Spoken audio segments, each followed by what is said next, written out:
Hey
everybody, how you doing? Welcome back to LTL True Crime. We are live here on January 15th, 2024. It is Martin Luther King Day. So I want to wish everybody a happy Martin Luther King Day if you had today off.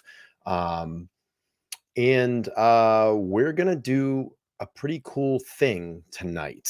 I actually am going to go back and do what I call Looking Back series. This is a series that I've done with Idaho 4. We made it about an 8-part series, and it was really successful. And essentially what I want to do tonight is go all the way back to the beginning of Karen Reed's case and take you all the way up to the present day.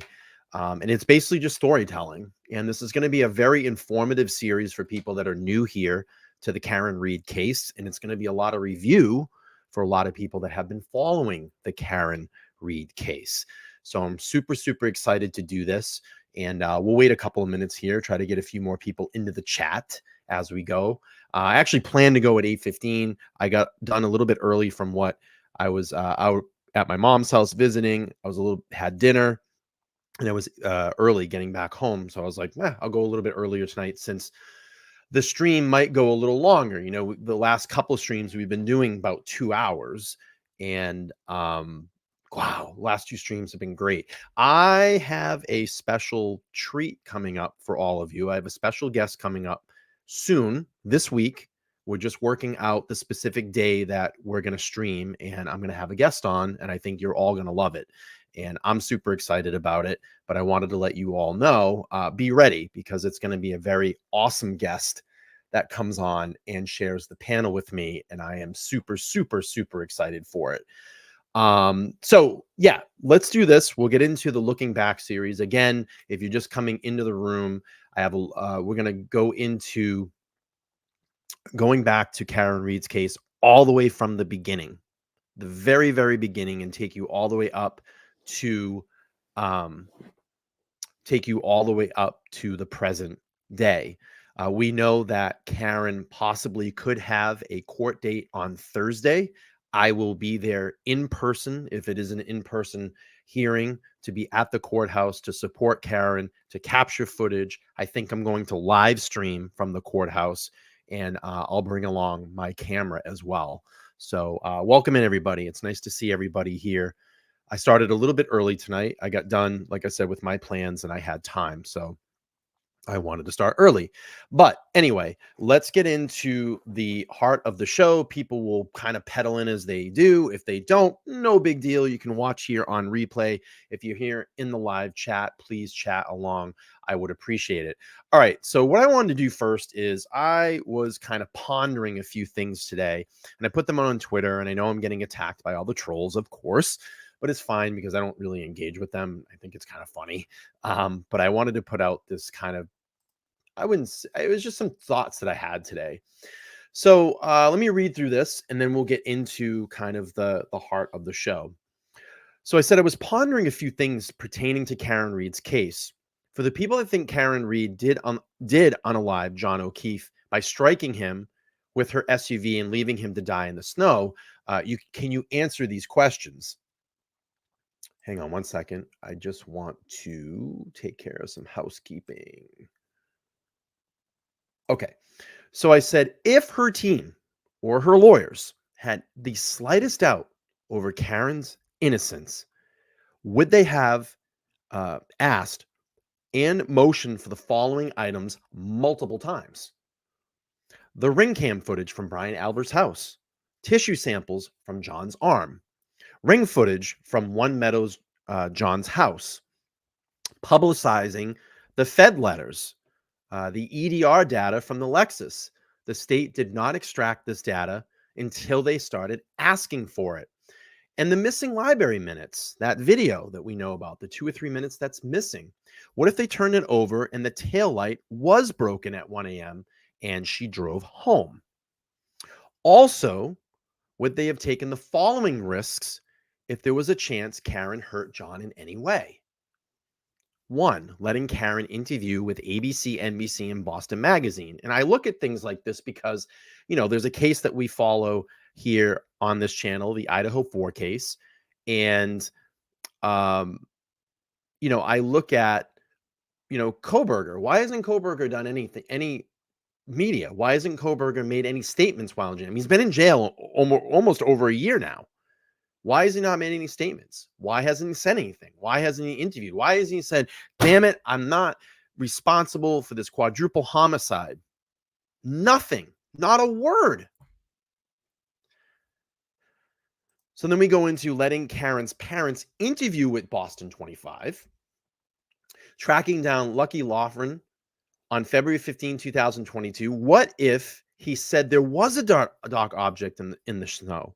What if he didn't say anything conclusive, revealing as early as September 15, 2022, that they believe that Brian Alberts killed John? Why not rely on reasonable doubt?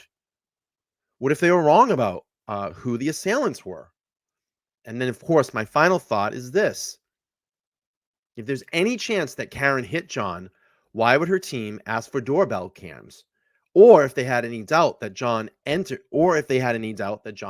34 Fairview, it would seriously bury her. It would absolutely bury her. That's what it comes down to.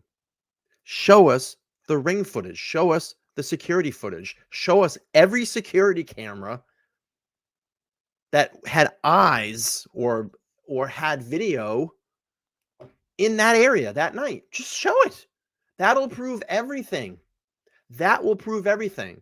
But this camera didn't work, and that camera wasn't recording, and mine wasn't this, and we lost 2 minutes of the library footage. Well, what is it? Put it all out there for the world to see. Why are we hiding it? Why did no one's camera work all of a sudden? It doesn't make sense. It doesn't add up. So, of course, the trolls came back and they're, well, that's what their lawyers are paid to do, to cause reasonable doubt. But it's basically saying, let's put it all out there. Why would they ask for all this stuff? And why can't they get it? And why mysteriously, all of a sudden, no one's security camera filmed anything that night? It seriously would bury her if there was anything on there, anything less. So I just wanted to put that out there. Again, had this on the Twitter. And we will get into the show tonight. All right, so let's go all the way back to the beginning. I dug around today and tried to find really one of the first articles that was published about Karen Reed's case. And this goes all the way back to February. And we'll read through a little bit of this. So this was February 2nd, 2022. There was an update on February 3rd, 2022 at 8:26 a.m. Professor Karen Reed, charged with drunkenly running over and killing Boston cop boyfriend John O'Keefe. A Massachusetts professor pled not guilty to running over her police boyfriend and leaving him for dead in a snowbank after the night of drinking in Boston suburbs during the last weekend's nor'easter. Karen Reed, 41, was arraigned on charges of manslaughter, leaving the scene of a serious accident and motor vehicle homicide Wednesday in connection with the death of Boston officer John O'Keefe, according to the Boston Globe. Bail was reportedly set at $50,000 or for the equal analysis and adjunction professor of finance at Bentley University as emotions ran high in a packed Stoughton, Massachusetts courtroom. Reed was bar hopping with O'Keefe, 46, on Friday night and dropped him off at a house party in Canton. A police affidavit reportedly said she allegedly slammed into him with her SUV while making a turn as she left, prosecutors said.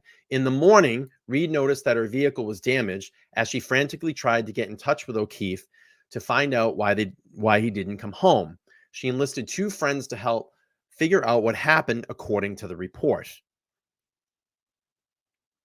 Reed's first told investigators she believed Karen was still intoxicated in the morning, and she said that she did not remember last night, the article said. When the suspect and her friends found the 16-year veteran, he was face up, unconscious, and covered in snow near bloodstain and a broken cocktail glass in a blizzard conditions that dumped some 30 inches of powder on the area, the article said. Reed reportedly tried to resuscitate O'Keefe, but he died later in the that day in the hospital. She admitted to mowing him down on scene, telling first responders, "I hit him, I hit him, I hit him, I hit him," the article said, which is completely false and untrue. And she didn't admit to mowing him down. And let's go back to, and I saw this point today. Someone said it's the My Cousin Vinny. Remember in My Cousin Vinny when they're in court and he got asked, and I haven't seen the movie in a while, but it's the I shot the driver, or I shot the clerk. I shot the clerk. I shot the clerk. You're asking a question. It's not, you're not, I hit him. I hit him. Have we ever thought about it that way? It's always, I hit him. I hit him. I did it. Damn it. I hit him. Damn it. I fucking did it. How about, have you ever heard of when someone's in a panic, in a hysterical state, after their boyfriend is down on a front lawn in a snow and now is dead? Could you maybe say something like, you're telling me I hit him? I hit him. What are you saying? I hit him. Have we ever thought it that way? No. But the paper and the narrative is, I hit him. I hit him. I hit him. I hit him. The media, I hit him. I hit him. Hit him. No, she hit him. Because this is the things that they want to sell stories, and this is the thing that the Commonwealth has been basically lying about all this. Turn around. I hit him. Are you I hit him. Can we ever think of it maybe being a question? No, it's right away. It's, I hit him, with the exclamation point. I hit him. So she didn't admit to it.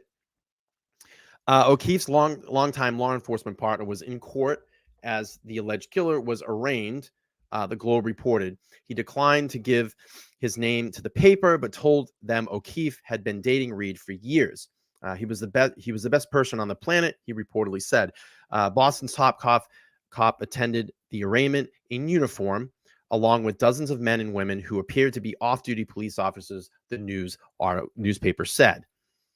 The Boston Police Department continues to grieve over the tragic loss of our brother, police officer John O'Keefe. Superintendent Chief Greg Long wrote in a statement Tuesday, "John was a kind person, dedicated to his family, and will be greatly missed by his coworkers and anyone who had privilege of meeting him." Reed's lawyer said that the client was shocked and distraught over O'Keefe's death. I mean, we clearly hear that on the 911 call.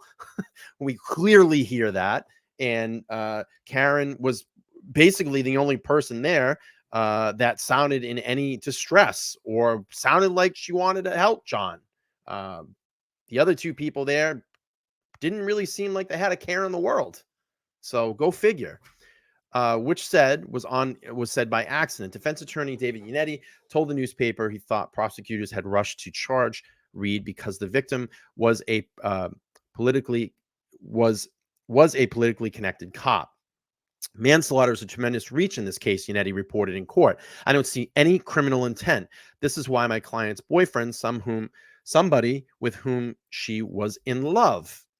O'Keefe, a Braintree native, had stepped up to be a caretaker of his niece and nephew after both of their parents died, police said in a statement. John was not only a dedicated police officer, he was an exemplary guardian, son, brother, uncle, and friend, and we're so fortunate to have him as part of our lives.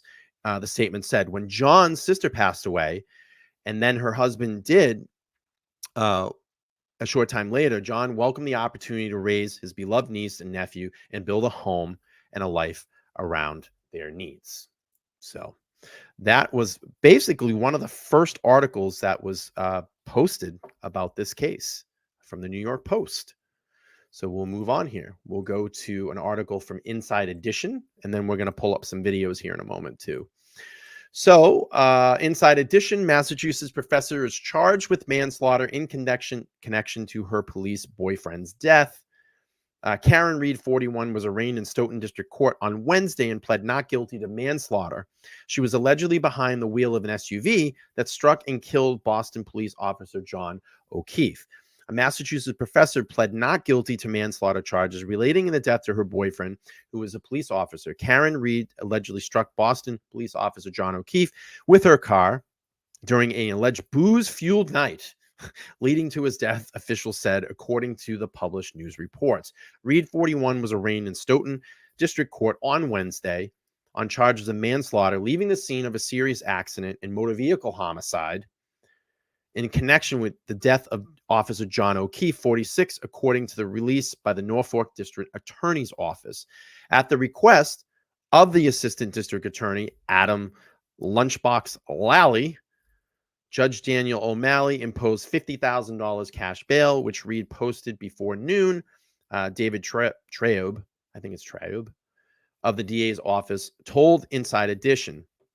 Traub said Reed made the $50,000 bail, and she's scheduled to appear in court on March 1st at 11 a.m. for probable cause hearing. Reed's attorney, David Yannetti, told Inside Edition that the charge of manslaughter and the DA's office was clearly a tremendous reach. They are unable to prove the criminal intent necessary for manslaughter, Yannetti said. I also think it's questionable whether they will even get an indictment for that charge. The incident, and here it is. And I love that statement. Yannetti said that it's even questionable whether they'll get the indictment for that charge. So they went back, turned around, looked at everything again. They knew that the manslaughter wasn't going to stick. And I've talked about this in my previous streams. When the puzzle pieces didn't fit, what did they do? They had to start skewing all the evidence. Remember, first time it was a 3-point turn. Then it was 62 feet at 24.2 miles an hour. Now the 62 feet is taken away, and I have no fucking idea what the new theory is now. Does anybody know what the fucking theory is? Because it changes all the time. It was here, it was there, this didn't work, that didn't work, couldn't have been this, maybe she wasn't there, maybe she was. You know, the Commonwealth can't get their story straight. Continuously changes. I've never seen anything in a case change so much. Change constantly. Constantly change.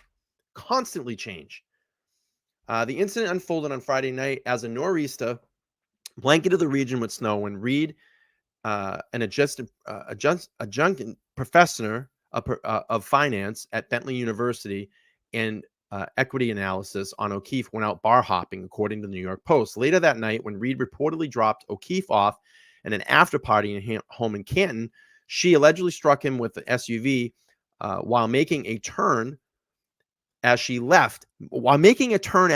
Prosecutors said in the news article reported.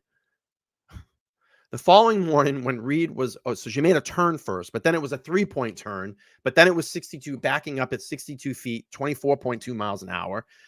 Then we had to take that off the table because the 62 feet don't make any sense. So then it's just 25. I mean, I'm lost. I don't even know. I don't even know anymore. I don't even know what the state is doing. The following morning, when Reed was reportedly unable to get in touch by O'Keefe's text or phone, she grew frantic, according to reports. Gee, I don't know. Someone that wanted to kill someone on purpose. I don't know. She's kind of frantic, kind of looking for a boyfriend. If I was out to get someone and I didn't give a shit, I would just stay home, right? Stay in bed and go, oh, well, I don't know where he is. I mean, does that make sense? One of Reed's friend told police that she believed Karen is still intoxicated in the morning, and Reed told her she didn't remember that last night, according to the affidavit Boston Globe reported. When Reed and her two friends drove to the location, she had dropped O'Keefe. They discovered her boyfriend's body, the news outlet reported. Officer O'Keefe was found face up, unconscious, and covered in snow, and had blood coming from his nose and mouth, and had a broken cocktail glass near him, just near him. Just those damn cocktail glasses. I don't know. They just come out of nowhere, right? Why didn't anybody go in to the house, knock on the door, and say, does anybody have any cocktail glasses here? Could we look inside? No one even looked inside. No one even talked to anybody inside the house. Boston Globe reported prosecutors said he had 6 bloody lacerations on his arm. Those are dog bites. Both eyes were swollen shut in black and blue. Those are from the fight. And the clothing was saturated with blood and vomit, according to Boston News 10. Sounds like the shit beat out of him. That's what it sounds like to me. Sure, we can play the 911 call. That's actually a good point. I can play that in this stream. Good. I didn't even think about that. Thank you. I will pull that up from the man's page himself. Hang on one second. I will find it. I totally forgot that we had that. Let me see. Where is it? 911 call. I'm on the man's page. When did he drop that? If any of my moderators can find it, that would help out too. That would be a big help, because I don't want to slow the show here. I know it's on Turtle Boys. Oh, here it is right here. I got it.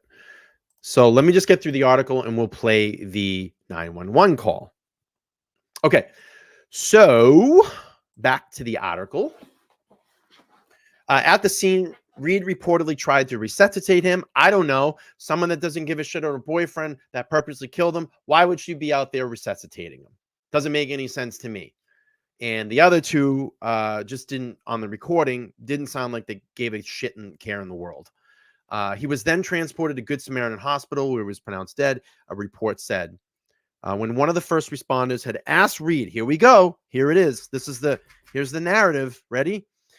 Knew that O'Keefe suffered so much trauma, Reed allegedly looked at one of her friends and said, I hit him, I hit him, I hit him, I hit him.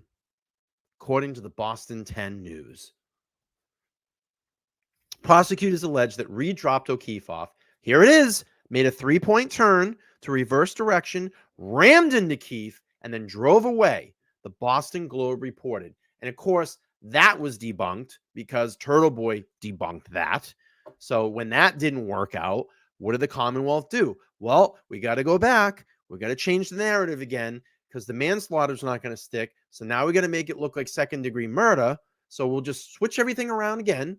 And, yep, you're on the hook for second-degree murder. That's how it works. Okay. The cause of death was skull fractures with hypothermia contributing to factor, prosecutors said, and the news outlet reported. Skull fractures, gee, black eyes, defensive wound on the hand, bruised knuckles.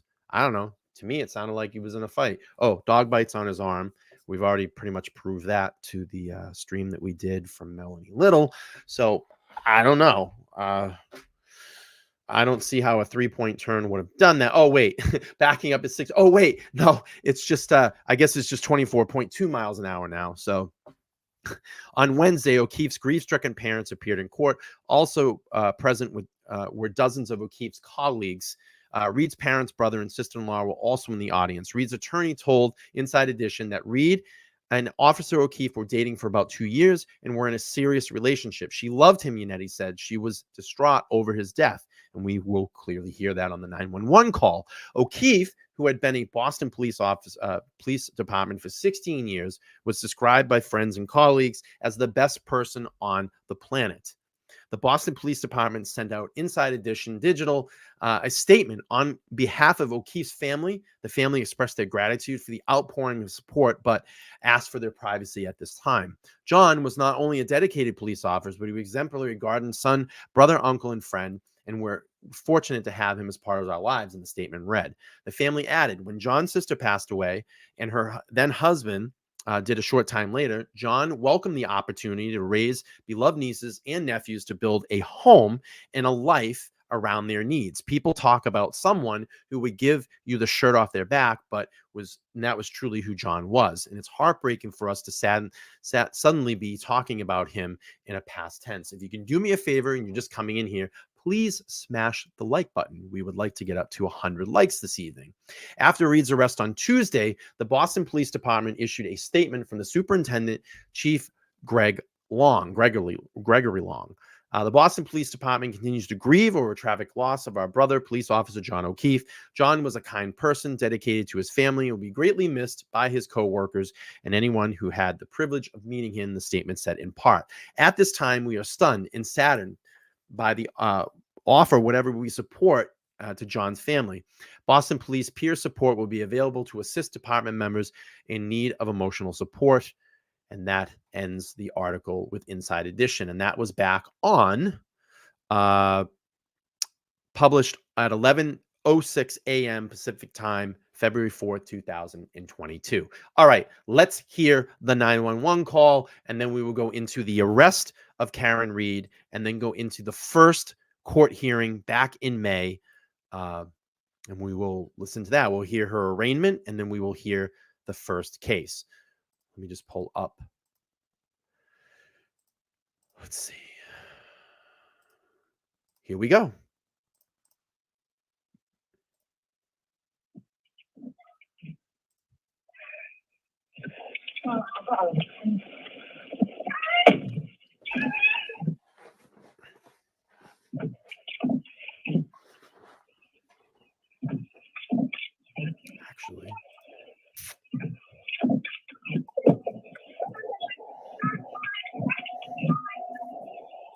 Actually, I'm going to pause this because I actually cleaned this video up, this audio up. We can hear it a little bit better.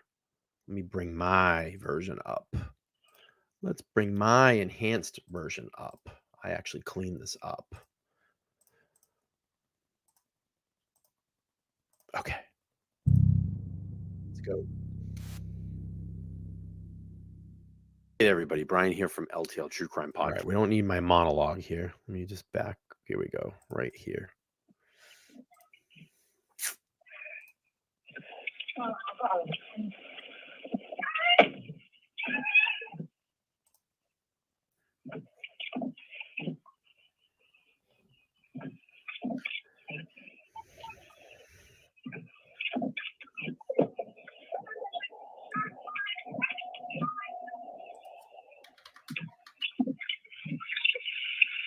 Yes, I need someone to see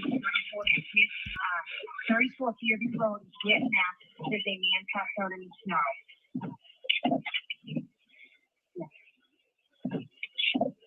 Yeah, I don't know why he did that. I can put that. Okay. I know. Where's the blanket? I don't see blanket, Terry. Yes, I need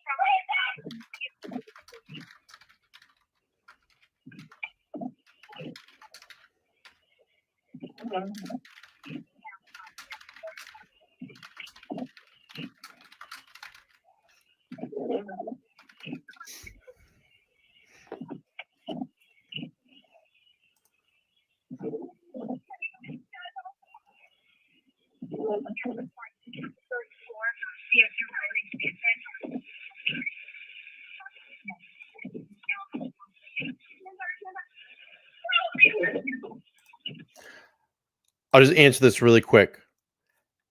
The reason the audio was captured, and I believe I'm correct here, is that this is a recording from John O'Keefe's phone. So it went to his voicemail. Am I right on that? Or this, wait, how did this work out? Was this because one of their phones was dropped and it was recorded?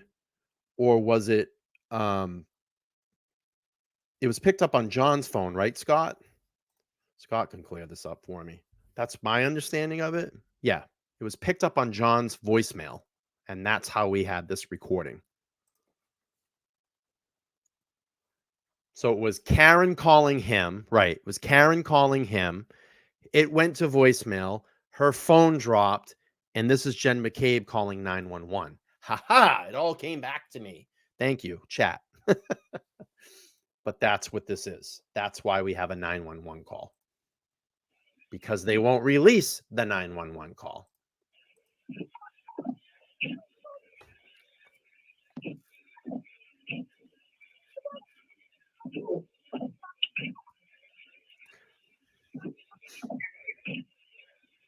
Yeah. John is 46 years old.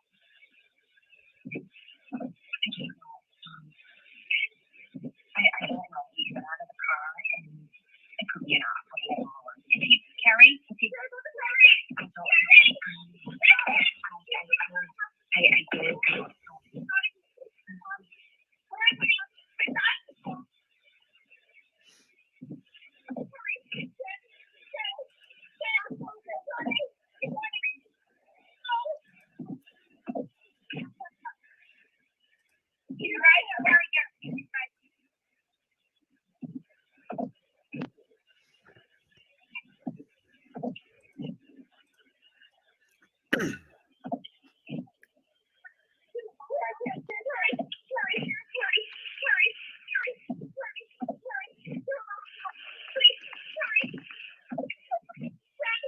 I know I'm on the phone with Andrew. I know.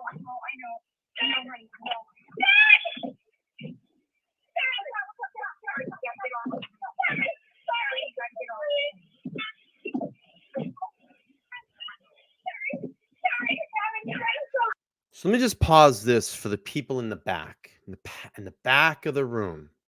Okay, in the back of the room. Does this sound like a killer to you? She's the only one that's distraught. The other two people are calm as hell.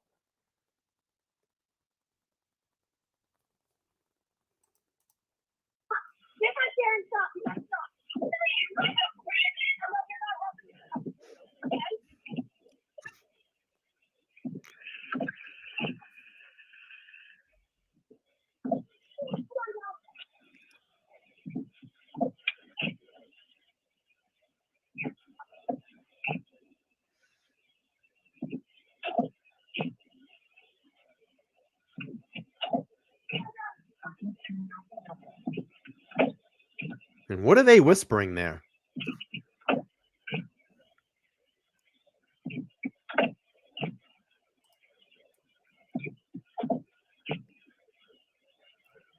And the windshield wipers are haunting. All right. So that was the 911 call. And if anybody wants to go back, I have that on my page. All right, so let's get the first media reports here. This is from 4WBZ News back on February 2nd, 2022. Here we go. Learned a lot of new details in the mysterious death of a Boston police officer. His girlfriend is now charged. Prosecutors say that Karen Reed hit Officer John O'Keefe and then left him dead in the snow outside of a Canton home. Then they say she took off from the scene. WBZ's Beth Romano is live for us in Stoughton tonight. And Beth, we learned some stunning new information.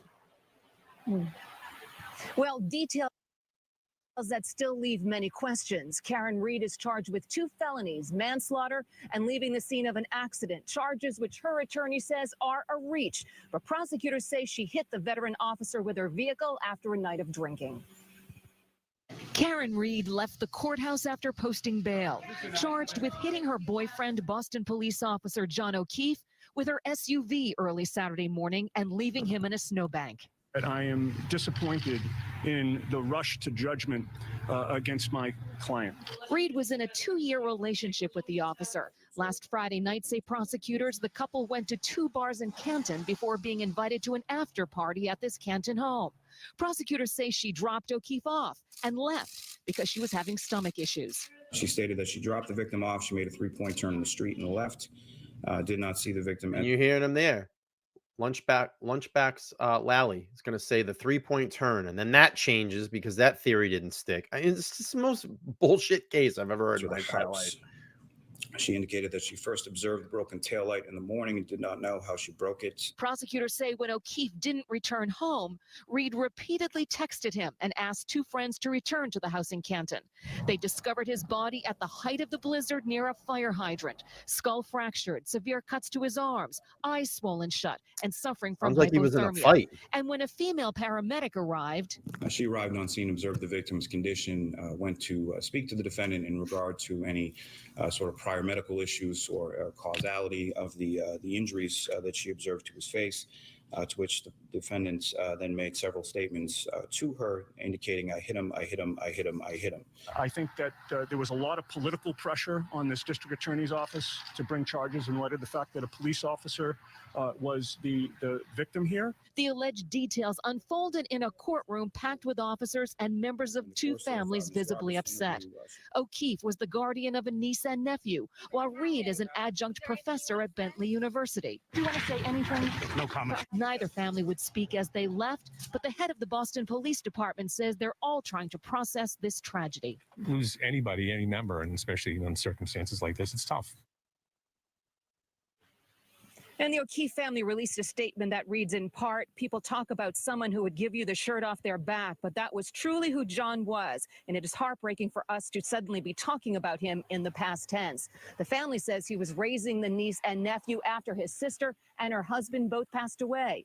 Coming up at 6 o'clock, we'll have more on Karen Reed's driving record. Reporting live from outside Stoughton District Courthouse, I'm Beth Germano, WBZ News. All right, let's go here. Welcome in, everybody. If you can smash the liketh button, I would appreciate it. Let's see. Let's go to this one. Let's go to this one. Small video here. Then we'll get into Karen actually getting her charges read to her in Breaking court. right now at noon, new details about the moments leading up to the death of a Boston police officer as his girlfriend answers Welcome to in, several everybody. charges in that case. Thanks for joining us here at noontime. I'm Paula Ebbett. Officer John O'Keefe was found unresponsive in the snow on Saturday and later pronounced dead at the hospital. We want to get right to WBZ's Beth Germano, who's live in Stoughton with what role prosecutors say Karen Reed played in his death. Beth? Well, certainly a very tragic story, and those details were revealed in a courtroom that was packed with 2 different families. Bail was set at $50,000 for Karen Reed, but she posted bail and just left the courthouse with her attorney and family members. Prosecutors say she had been in a relationship with Boston police officer John O'Keefe for 2 years. She's facing manslaughter, motor vehicle homicide by negligent operation, leaving the scene of an accident after Officer O'Keefe was found Saturday morning in the middle of the blizzard with severe cuts to his arms, eyes swollen shut, cuts to his head, and a skull fracture. Prosecutors say Reed and O'Keefe had been to 2 bars Friday night, then went to an after party in Canton where she dropped him off but didn't stay. She allegedly told police she made a 3-point turn, never saw him go in the house, and went home.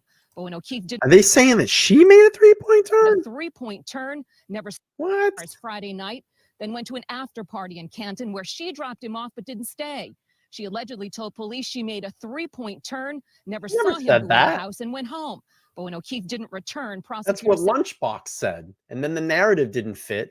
So they had to go back and finagle it to make it fit their narrative.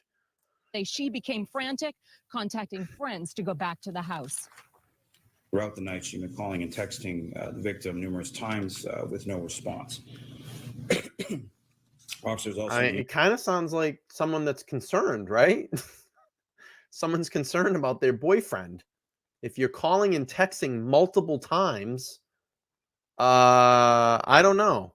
They sound a bit concerned. Where are you? Is everything okay?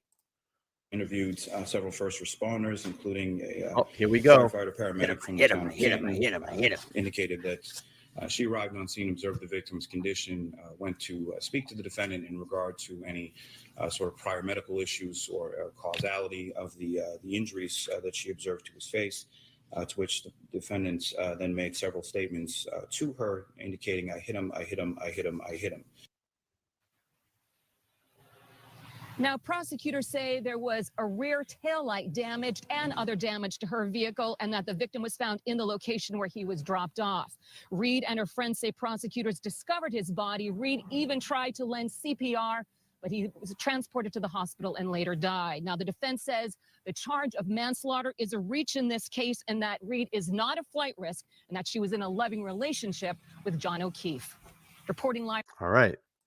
Okay, let's get to when Karen was arraigned in court. Here we go. Operation of a motor vehicle, one count of leaving the scene of personal injury and death. These offenses taken place January 29, 2022 in the town of Canton. Good morning, ma'am. I'm advising you pursuant to Mass General Laws, Chapter 276, Section 58. Should you be charged with a crime or violate a release condition while this case is pending, you could be held in the House of Correction for up to 90 days without bail. Good morning, Mr. Netti. Good morning, Mr. Lally. Good morning, Ron. All right. Mr. Lally. Mr. With the Lunchbox. court permission, could I just pull the mask? Yes. Oh, it's weird. Thank you. That's right. We were Your Honor, I'm allowed to the Commonwealth. The Commonwealth is requesting that the court set a cash bail in this matter in the amount of $50,000 with some additional conditions. Those conditions being the bail warnings as just read by Your Honor to the defendant, as well as conditions that she stay away and have no contact with the deceased victim's family, that she stay away and have no contact with the deceased victim's residence, and that she be prohibited from operating the motor vehicle during the pendency of this case. In support of that request, Your Honor, the Commonwealth would cite the nature and circumstances of the offense, as well as the potential penalty that the defendant faces, particularly with reference to the manslaughter charge and the leaving the scene of personal injury and death, the latter being a bind over.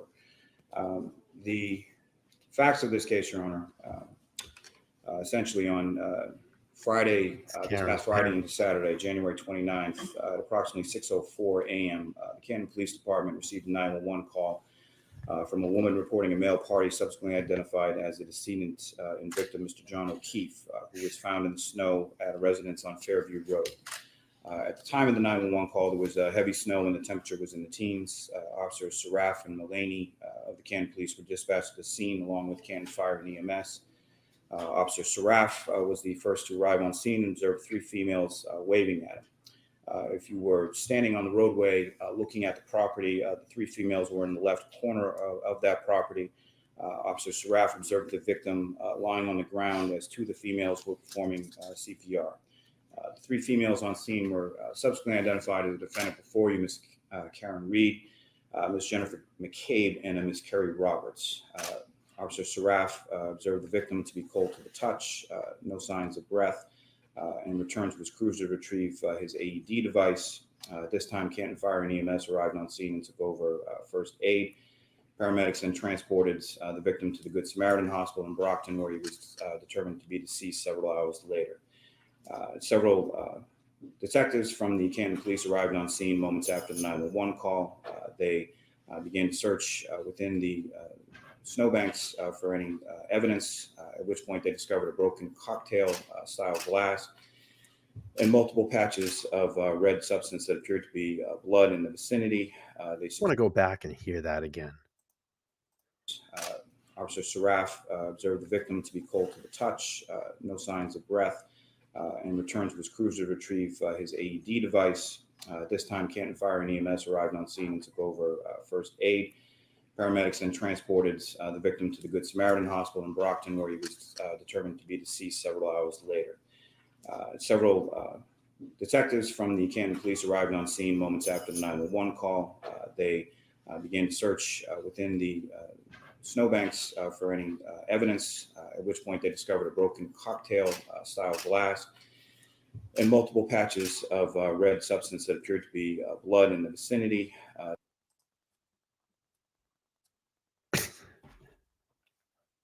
How big was this cocktail glass? Because apparently there was glass of that glass everywhere. You know, we talked about this last night on actually 2 nights ago when I did the shattered taillight theory stream. Supposedly or allegedly, there's pieces of cocktail glass everywhere in the snow on the bumper that was in. So Karen drove home, had cocktail glass that made it all the way back home, and then made it all the way to her parents' house. And then when Proctor came to seize her vehicle from her parents' house and literally pull it up on a tow truck in winter weather and have it towed all the way back to Canton Police Department, which is fucking weird anyway. If you're a Mass State Police and you're seizing a vehicle, why wouldn't you just go to the Mass State Police crime lab? Then her car goes there and sits 3 days before it's processed, which is weird as well too, because you have a dead police officer that is dead on someone's front lawn and you supposedly have the murder weapon, but you're going to take 3 days to process it. But when they come in to process it, there's glass from a cocktail glass on the back of the bumper. That doesn't make any fucking sense anyway. None of this makes sense. I don't get it. Can someone please explain it to me? Because I don't get it. I really don't get it. I can't understand it. I really can't. I don't understand it. And 6 blood samples from that area as evidence. Troopers from the Norfolk County District Attorney's Office, specifically Sergeant Buchanan and Trooper Proctor, then arrived at the scene, began the process. They also spoke to several witnesses. Specifically, they spoke to Miss Jennifer McCabe. She stated that the evening prior, she and some friends were at the Waterfall Bar located within the town of Canton. She stated she and her husband arrived there at approximately 9 p.m. At approximately 11 p.m., the victim and the defendant arrived at the Waterfall Bar together. She indicated to the troopers that the victim and the defendant had been in a dating relationship for the last 2 years, and that the defendant often stayed at the victim's house most nights, is what she described it as. She observed the defendant walk into the bar holding a glass cup from C.F. McCarthy's, which is a bar located across the street from the Waterfall, with a clear liquid inside and what she believed to be a vodka soda drink. She observed the victim to be wearing a baseball hat, jeans, and sneakers. The victim and defendant had been at C.F. McCarthy's across the street before coming to the Waterfall Bar, as I stated. She stated that the victim and defendant appeared to be in a good mood, did not observe any arguing amongst the two, described the atmosphere within the bar as friendly amongst the patrons. She indicated as the bar began to close down, everyone was invited back to that residence on Fairview Road. She observed the defendant and the victim leave the Waterfall Bar together.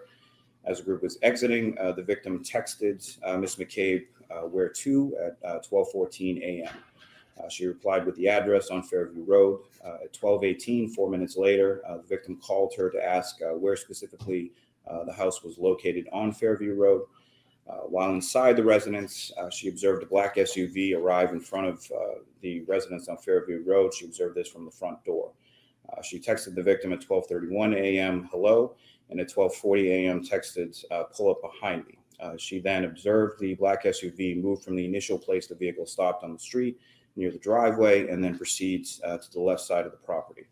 At 12:45 a.m., she texted the victim hello again and then observed the black SUV drive away.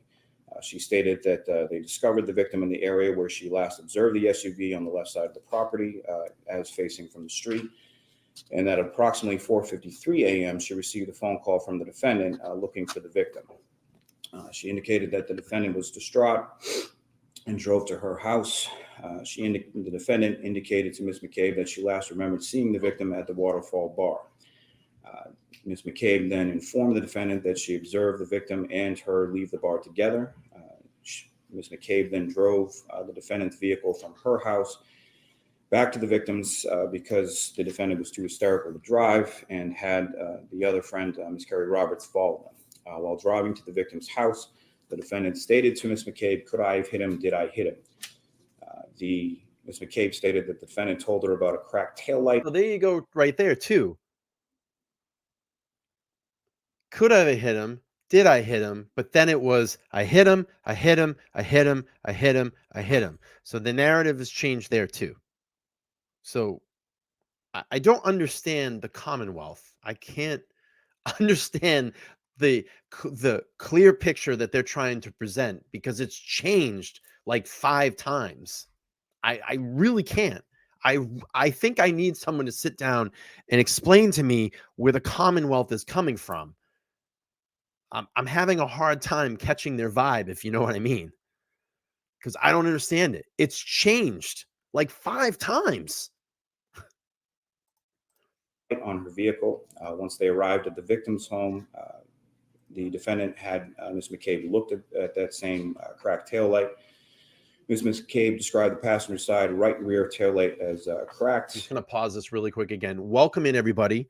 If you're just coming in, what I am doing in this looking back series is we're going all the way back to the beginning of Karen Reed's case, and I'm going to take you all the way up to the present day. Of course, this will be over several streams. I can't do it just in one, but we'll continue this theme throughout the week and possibly next week. I will let you know this.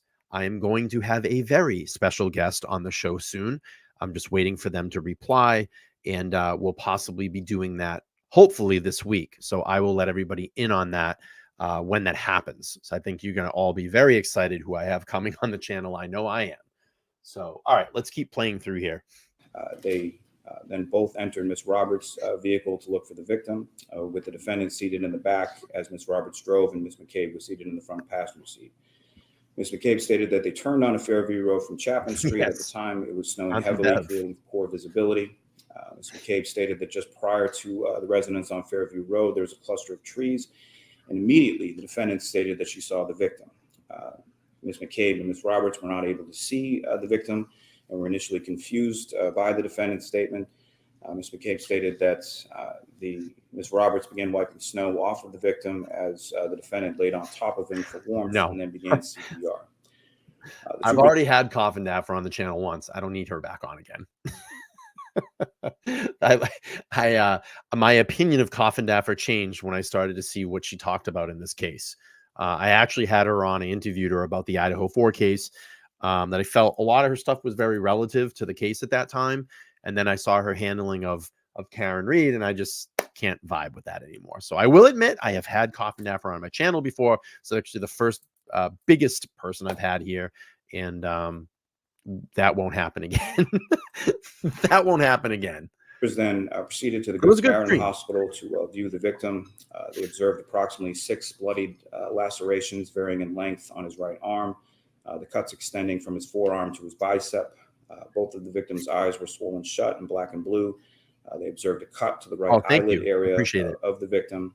Observed his clothing to be blue jeans, an orange T-shirt, a long sleeve shirt, and boxer shorts that were saturated with blood and vomit. They observed 1 black Nike sneaker with a white Nike logo on the sides belonging to the victim.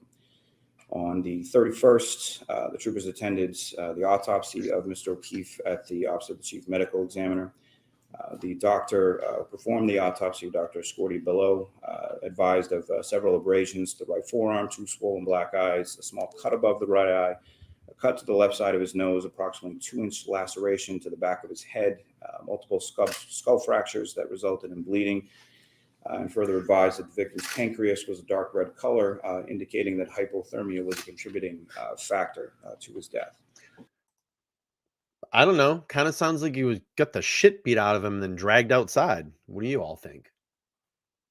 I don't know. That's what it kind of sounds like to me. It'd been in one hell of a fight. January 29th, the troopers conducted several other interviews, including Ms. Roberts.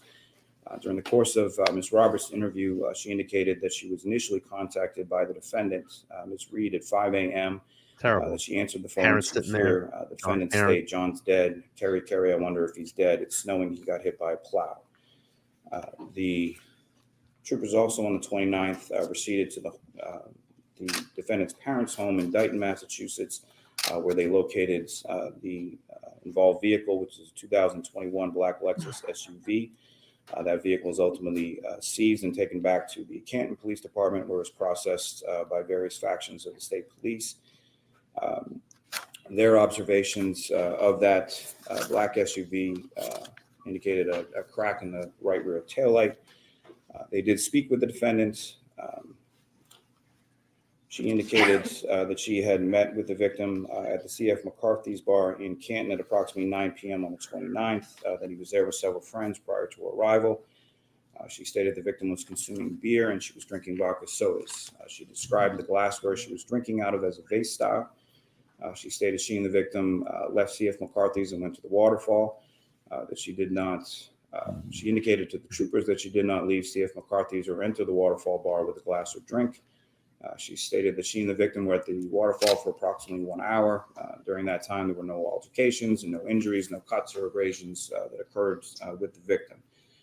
She indicated that they left the waterfall and were invited to the house on Fairview Road. She stated that she dropped the victim at the house on Fairview and went home since she was having stomach issues at the previous bar. That's what she did. She stated that she dropped the victim off. She made a 3-point turn in the street and left. Oh, there's the 3-point turn. We've debunked that, right? The 3-point turn. I did not see the victim enter the house.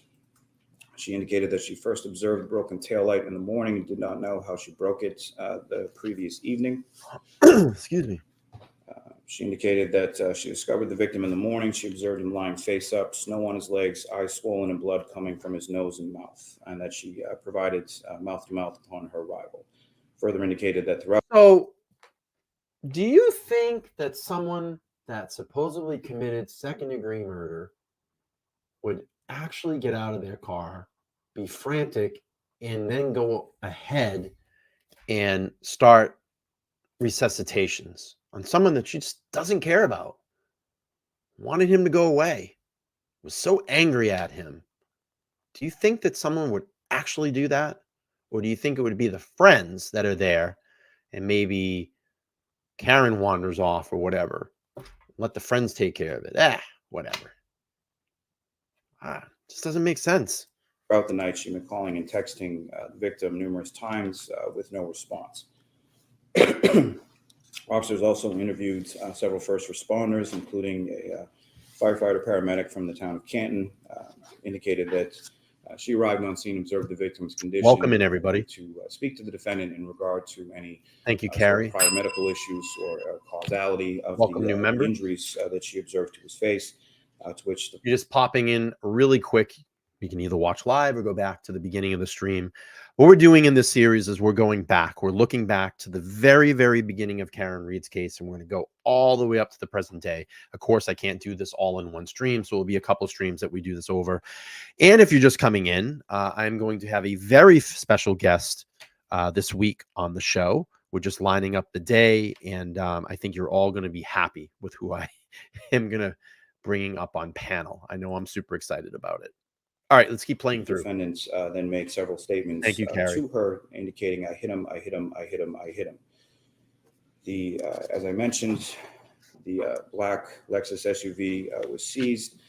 There were fragments of broken glass that were observed on the rear bump of the vehicle. The rear right passenger side taillight was shattered, pieces missing from the red and clear areas.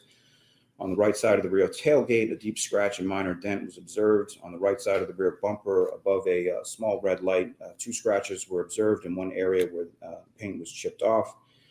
Troopers from the collision analysis and reconstruction section of the state police performed several tests on the vehicle, including a rapid acceleration forward and reverse, noting that there was no deficiencies with the braking system. They also implemented the use of a training figure resembling a human approximately 6 feet in height that was placed behind this Lexus. It was operated by members of the CARS unit and documented with video. The vehicle was placed in reverse and started to travel towards said training figure. The rear view camera on the vehicle was operating properly, providing a 180-degree visual. And as the Lexus traveled closer to the figure, both auditory and visual cues began to sound off within the vehicle, indicating an obstruction to the rear. In addition, on the 29th, the Massachusetts Special Emergency Response Team, or CERT, was activated to assist in searching for potential evidence outside of the residence. Good point, Scott.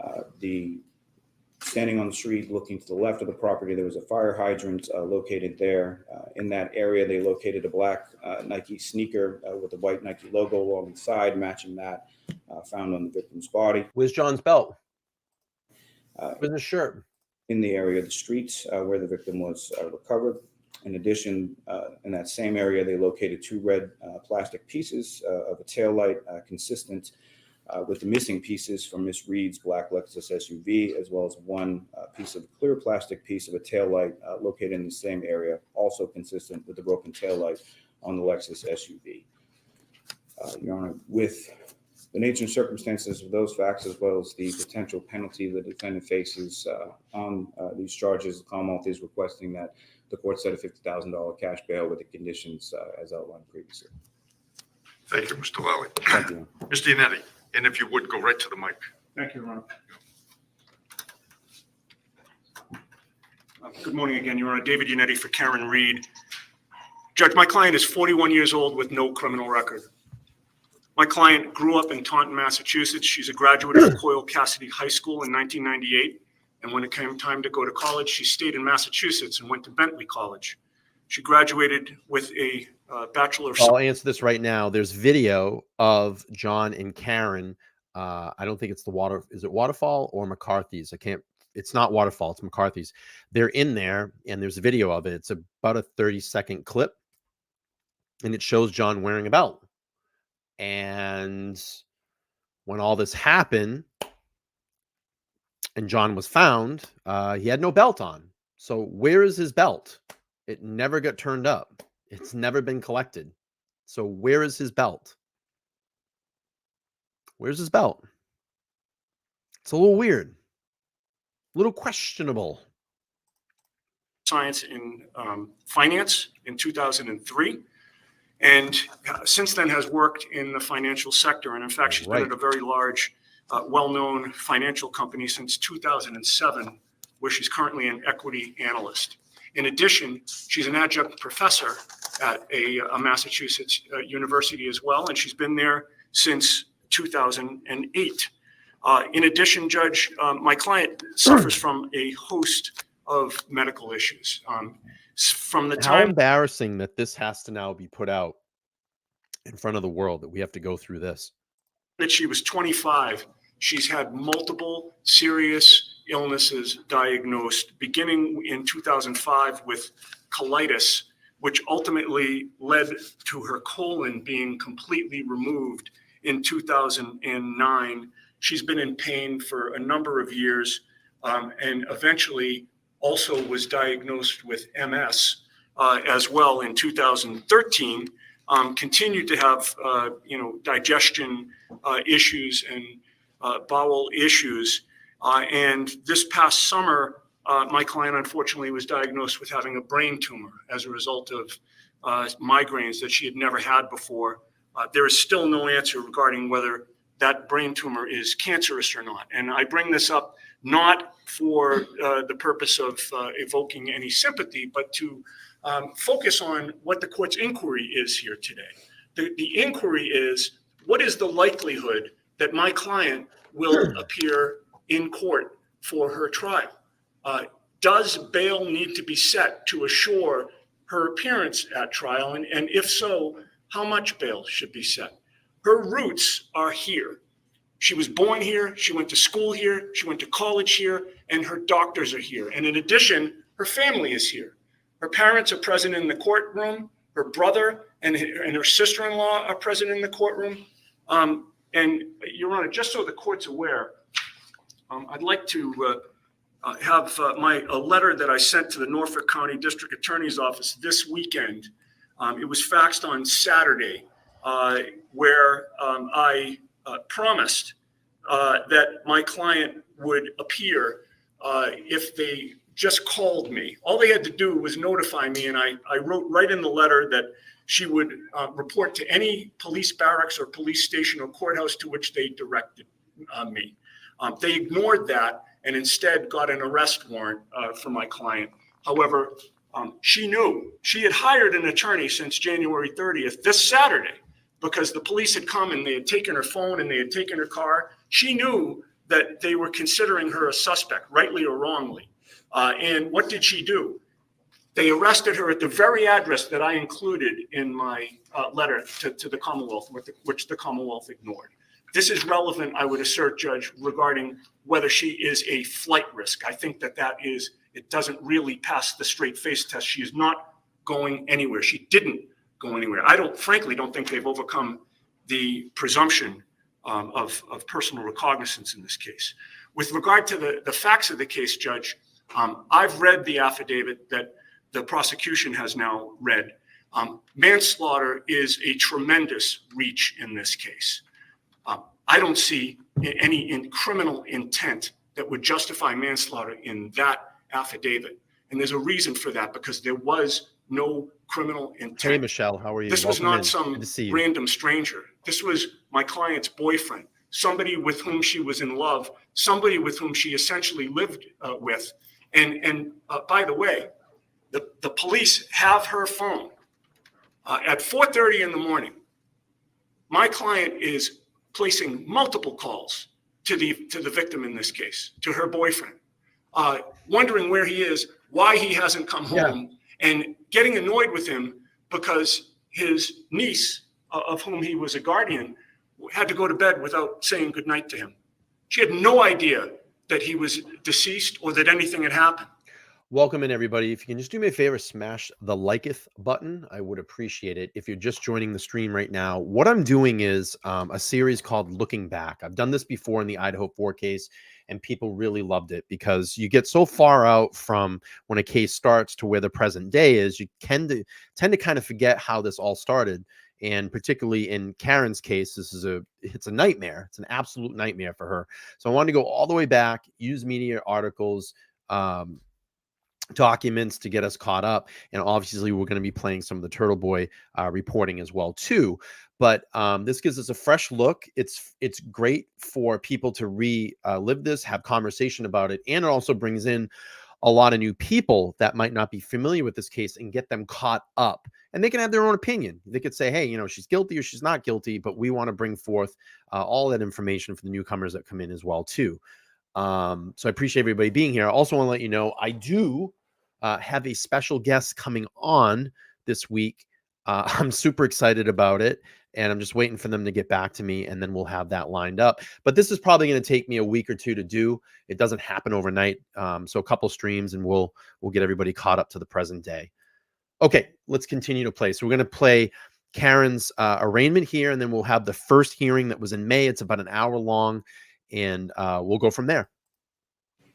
At 5:30 in the morning, she's placing probably about 10 calls to him for the same reason, before she now knows something's has to be wrong, because he never stayed out at night without her. If they were ever out at night, they were always together. He had never not come home.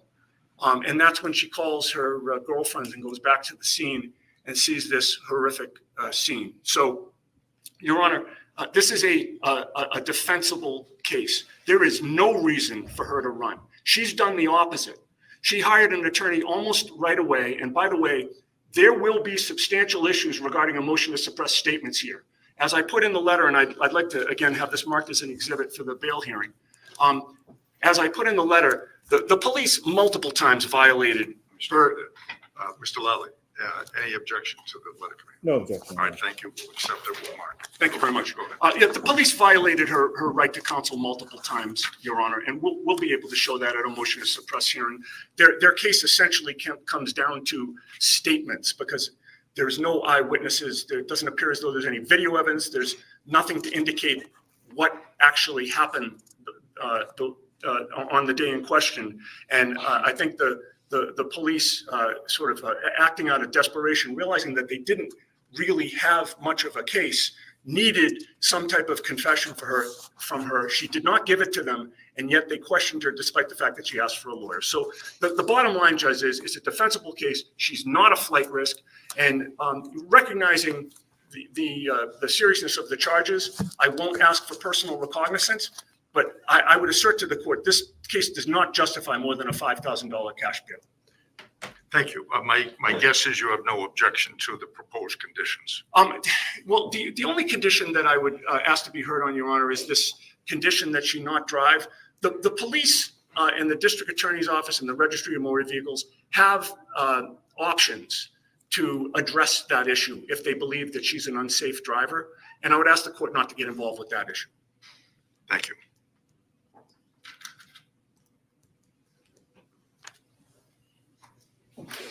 All right, with regard to the conditions, she is ordered not to drive unless licensed or permitted by the Massachusetts Registry of Motor Vehicles.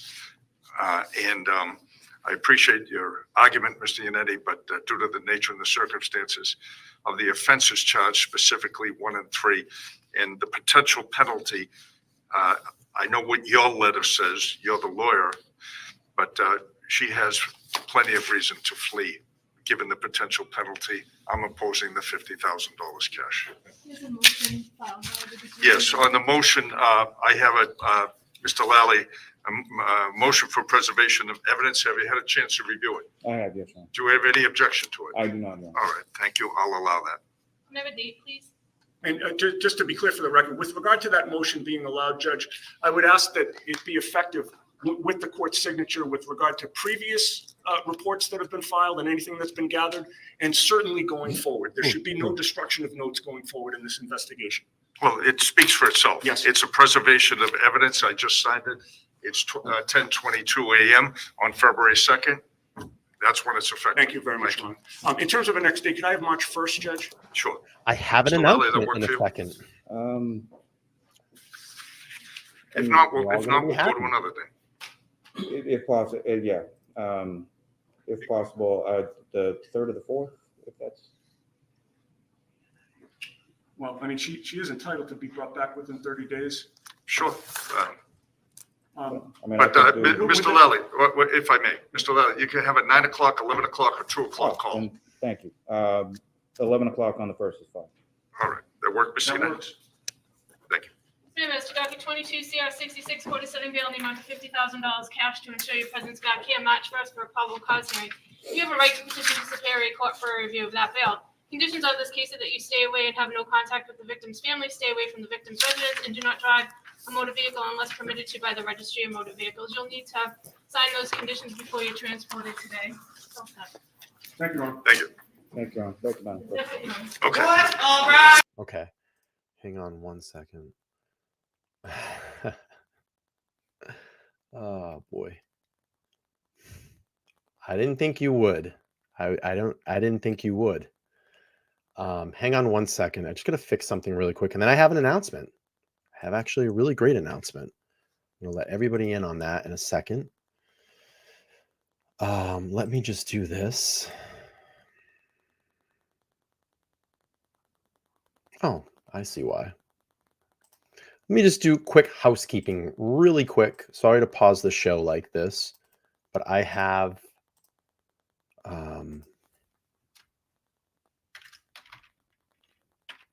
an announcement, actually rather special announcement.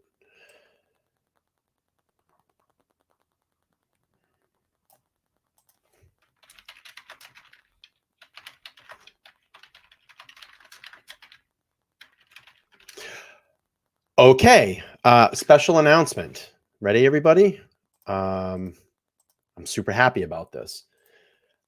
On Friday night at 8 p.m., I'm going to have Melanie Little on the channel. So attorney Melanie Little will be joining the LTL True Crime panel, and we'll be able to talk about Thursday's hearing. If that happens, we know that there's a federal probe going on.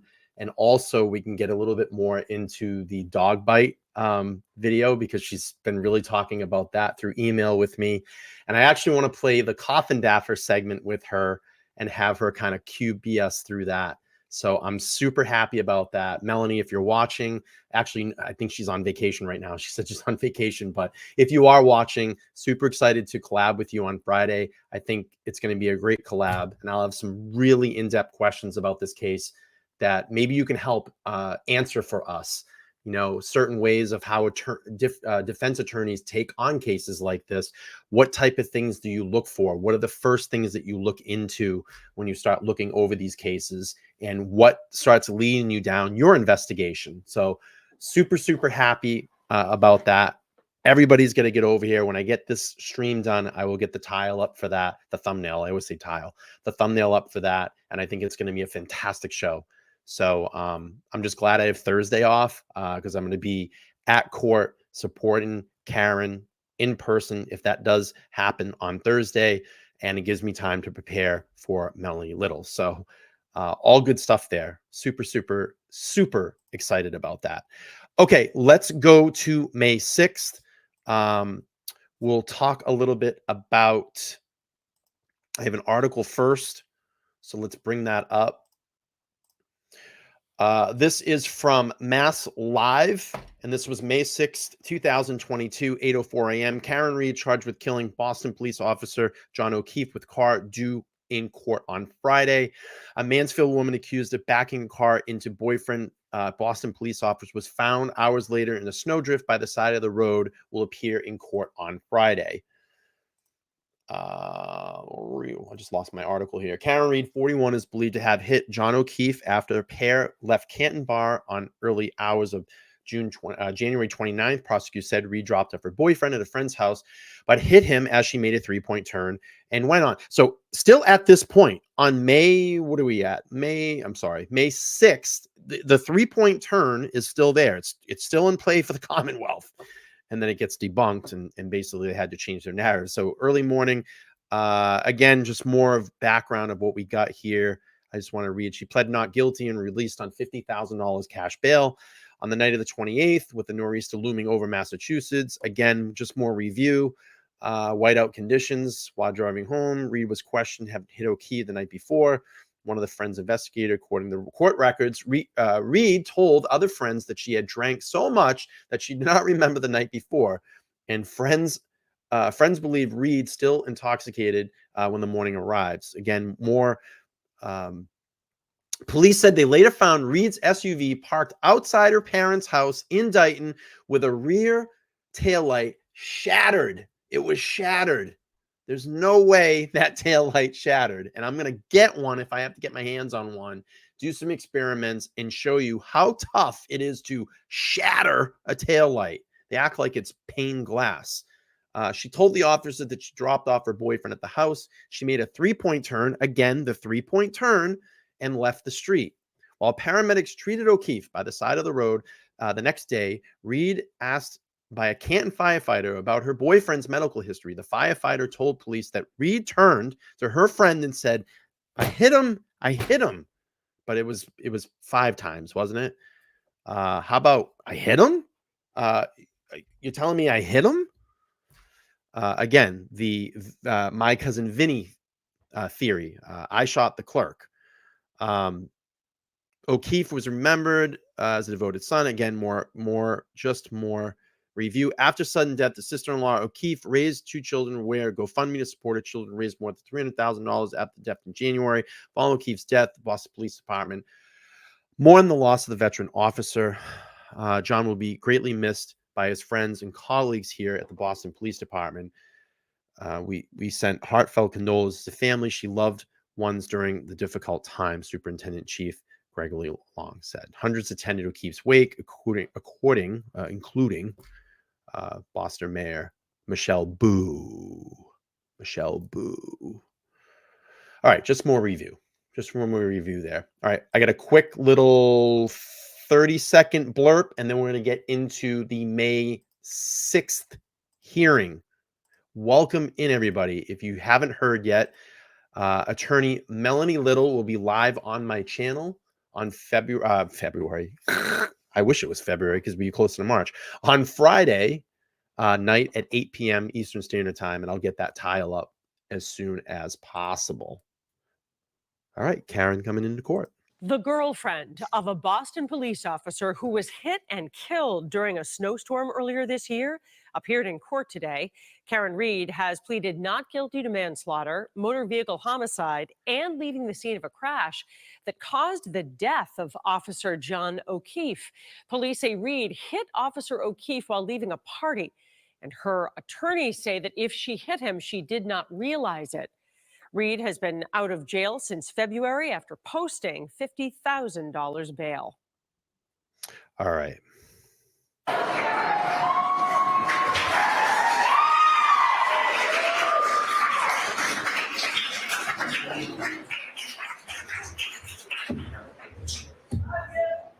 All right, that's the last hearing, but we're going to go back to the 6th. 3rd. I'm sorry, the 3rd. Why am I saying 6th? 3rd. All right, here we go. The powerhouse team, Yannetti, Jackson, and Little. Love it. Good afternoon, Your Honor. Alan Jackson from Worksman, Jackson, and Quinn, along with Elizabeth Little from Worksman, Jackson, and Quinn on behalf of Karen Reed. Good afternoon, Mr. Jackson. Good afternoon, Ms. Little. Good afternoon, Ms. Reed. Okay, so we're here for the Rule 17 motions. Who's going to argue those? So, Your Honor, there are 2 motions before the court that we'd like to be heard on. One is the motion to renew our motions to compel, which we'd like to be heard on first, if the court pleases. And I would be arguing that motion. With regard to the Rule 17 motion for the animal control records, my colleague, Mr. Jackson, would be arguing that second, if the court pleases. Okay. All right, I'll hear you. Oh. Yeah, it's the only hearing I could find. Let me see. Did I miss a hearing? I did miss a hearing, didn't I? I just missed a hearing. My bad. Because I'm looking at the date and I'm going, I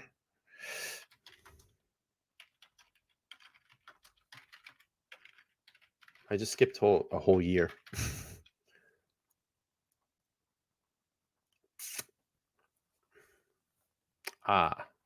Yeah, so don't let everybody know. I just skipped about a whole year because I'm looking at this and I'm going, but a lot of the hearings weren't televised. So this one here, we're going to skip ahead about a year, but it's kind of weird. In the next stream, we're going to probably go back a little bit more, but this will at least get you caught up what was going on at this time. So I apologize because I remember they weren't all televised. Thank you, Your Honor. May it please the court. Get to see the powerhouse team for the first time. Immediate access to John O'Keefe's clothing, to all evidence seized from my client's vehicle, to tissue and other samples from John O'Keefe's autopsy, and to the original Canton Library video, which we still do not have. We are asking this court specifically to set a hard deadline for access to this mandatory discovery and evidence. Your Honor, at the outset, it is important for me to emphasize why a deadline needs to be set.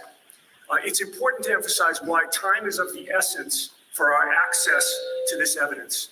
It's been 15 months since my client was arrested and falsely charged with killing John O'Keefe. Prior to 15 months ago, my client was employed in 2 prestigious positions. Prior to 15 months ago, she had a robust health insurance plan that covered her numerous serious medical conditions. But 15 months ago, she lost. All right. We're going to actually have Turtle Boy himself will be listening in shortly. That's awesome.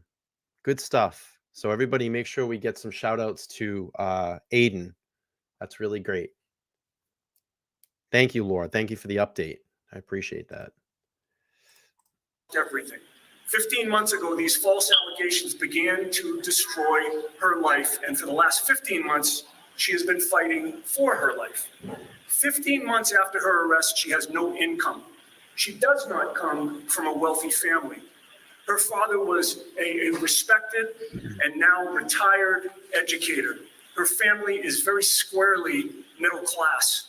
But given that Karen Reed is now fighting for her life, whatever money that they've saved is all going to her defense in this case. Yeah, because it was funny. I was thinking, like, I couldn't find the March pre-trial. I couldn't find anything between. They really started broadcasting these like a year later, so we're gonna miss a lot of that stuff. But be sure, I mean, Karen had hearings in between most of it. This was the first, I believe, televised one. So a lot of them weren't televised. She's hired private counsel from 2 coasts. She's hired multiple experts at considerable costs. And when I say considerable, I mean tens and tens of thousands of dollars. And the meter is running with each passing court date. She can't afford to scrimp on her defense because her life is at stake. In the 11 months that this case has been pending in this court, we have continually asked for access to the same basic mandatory discovery evidence. We've been prohibited from inspecting that evidence. In February of 2022, the police seized John O'Keefe's clothing. It's now May of 2023. We haven't seen it. We haven't inspected it. We haven't been able to test it. In February of 22, the police seized pieces of taillight from my client's vehicle, pieces that they claim to have found at the residence where John O'Keefe died, despite the fact that multiple searches initially turned up nothing.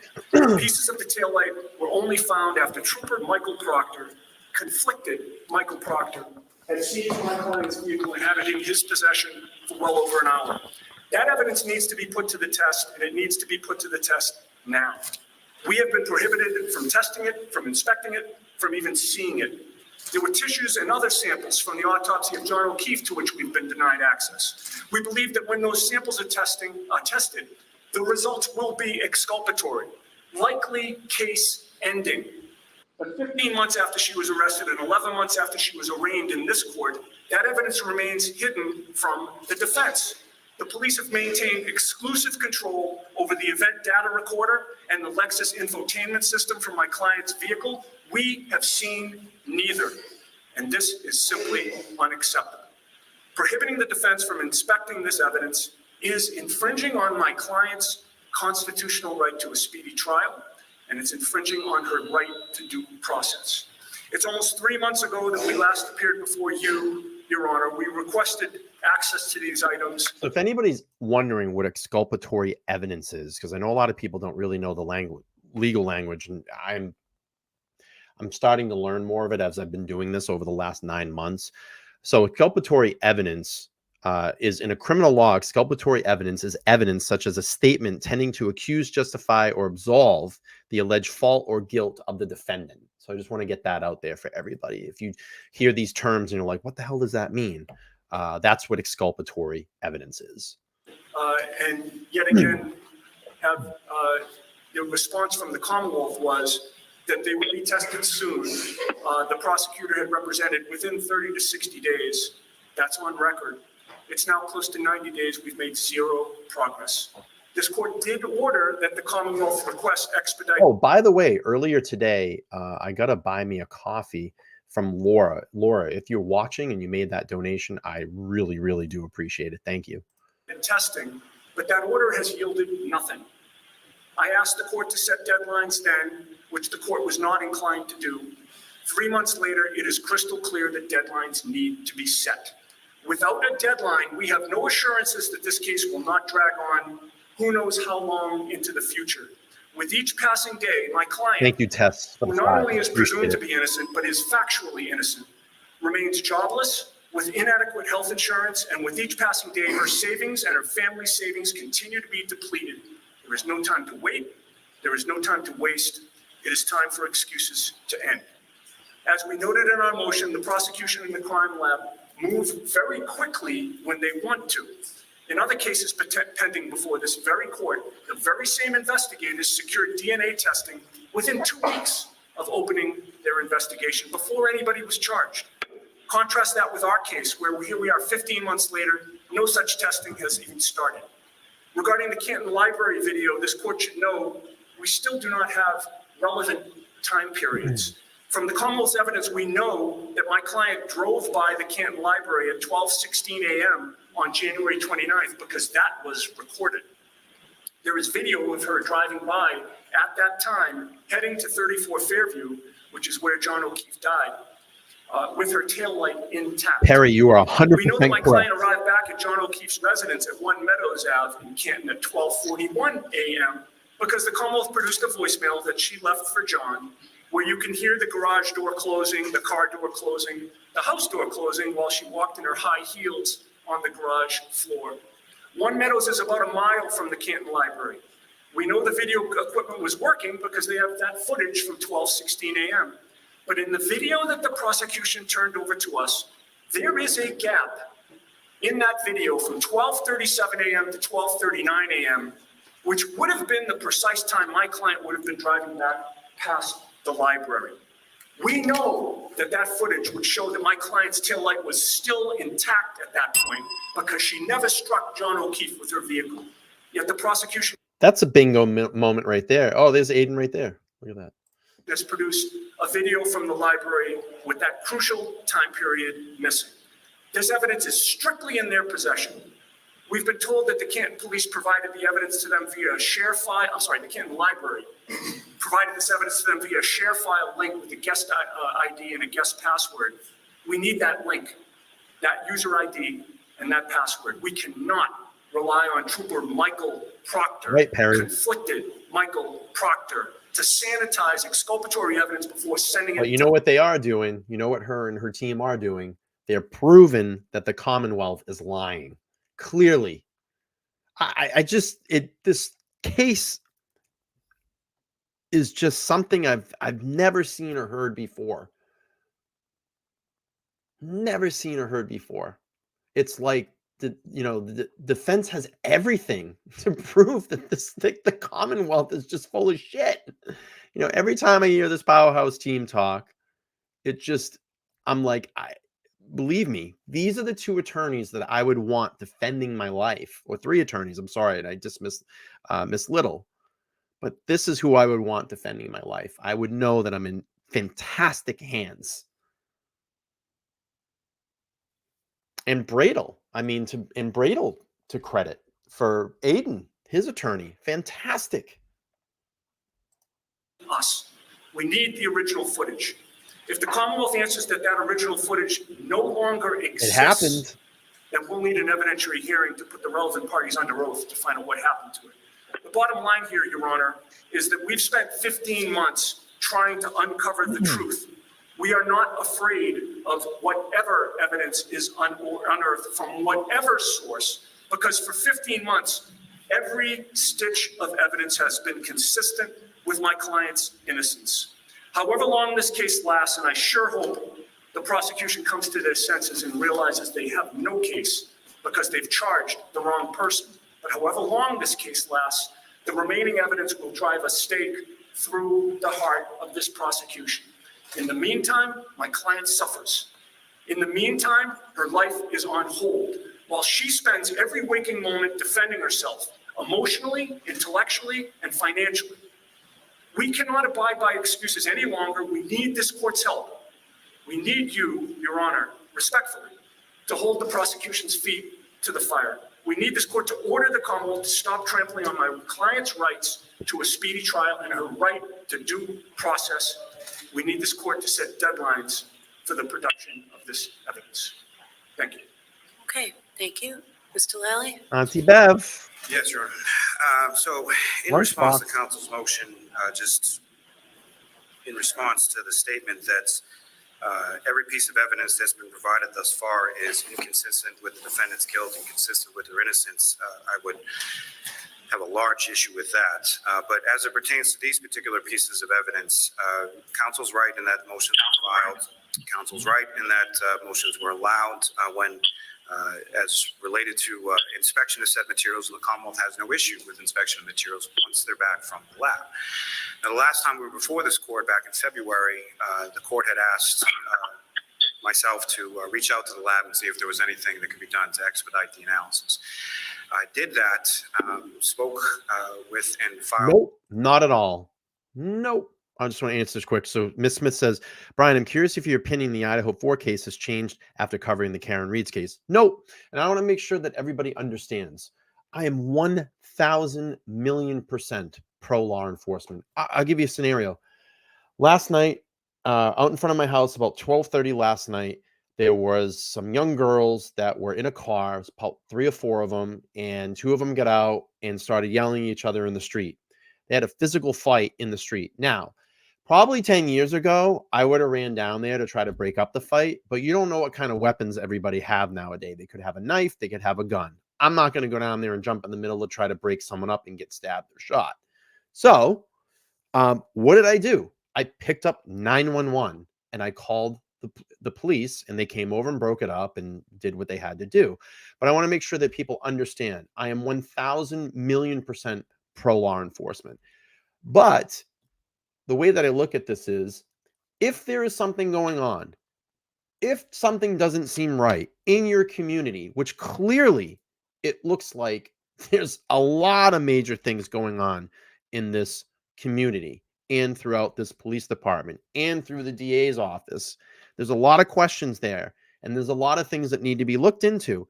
Oh, by the way, if people don't know, there's a federal probe, an FBI probe into the investigation of the Karen Reed case. So people need to understand that.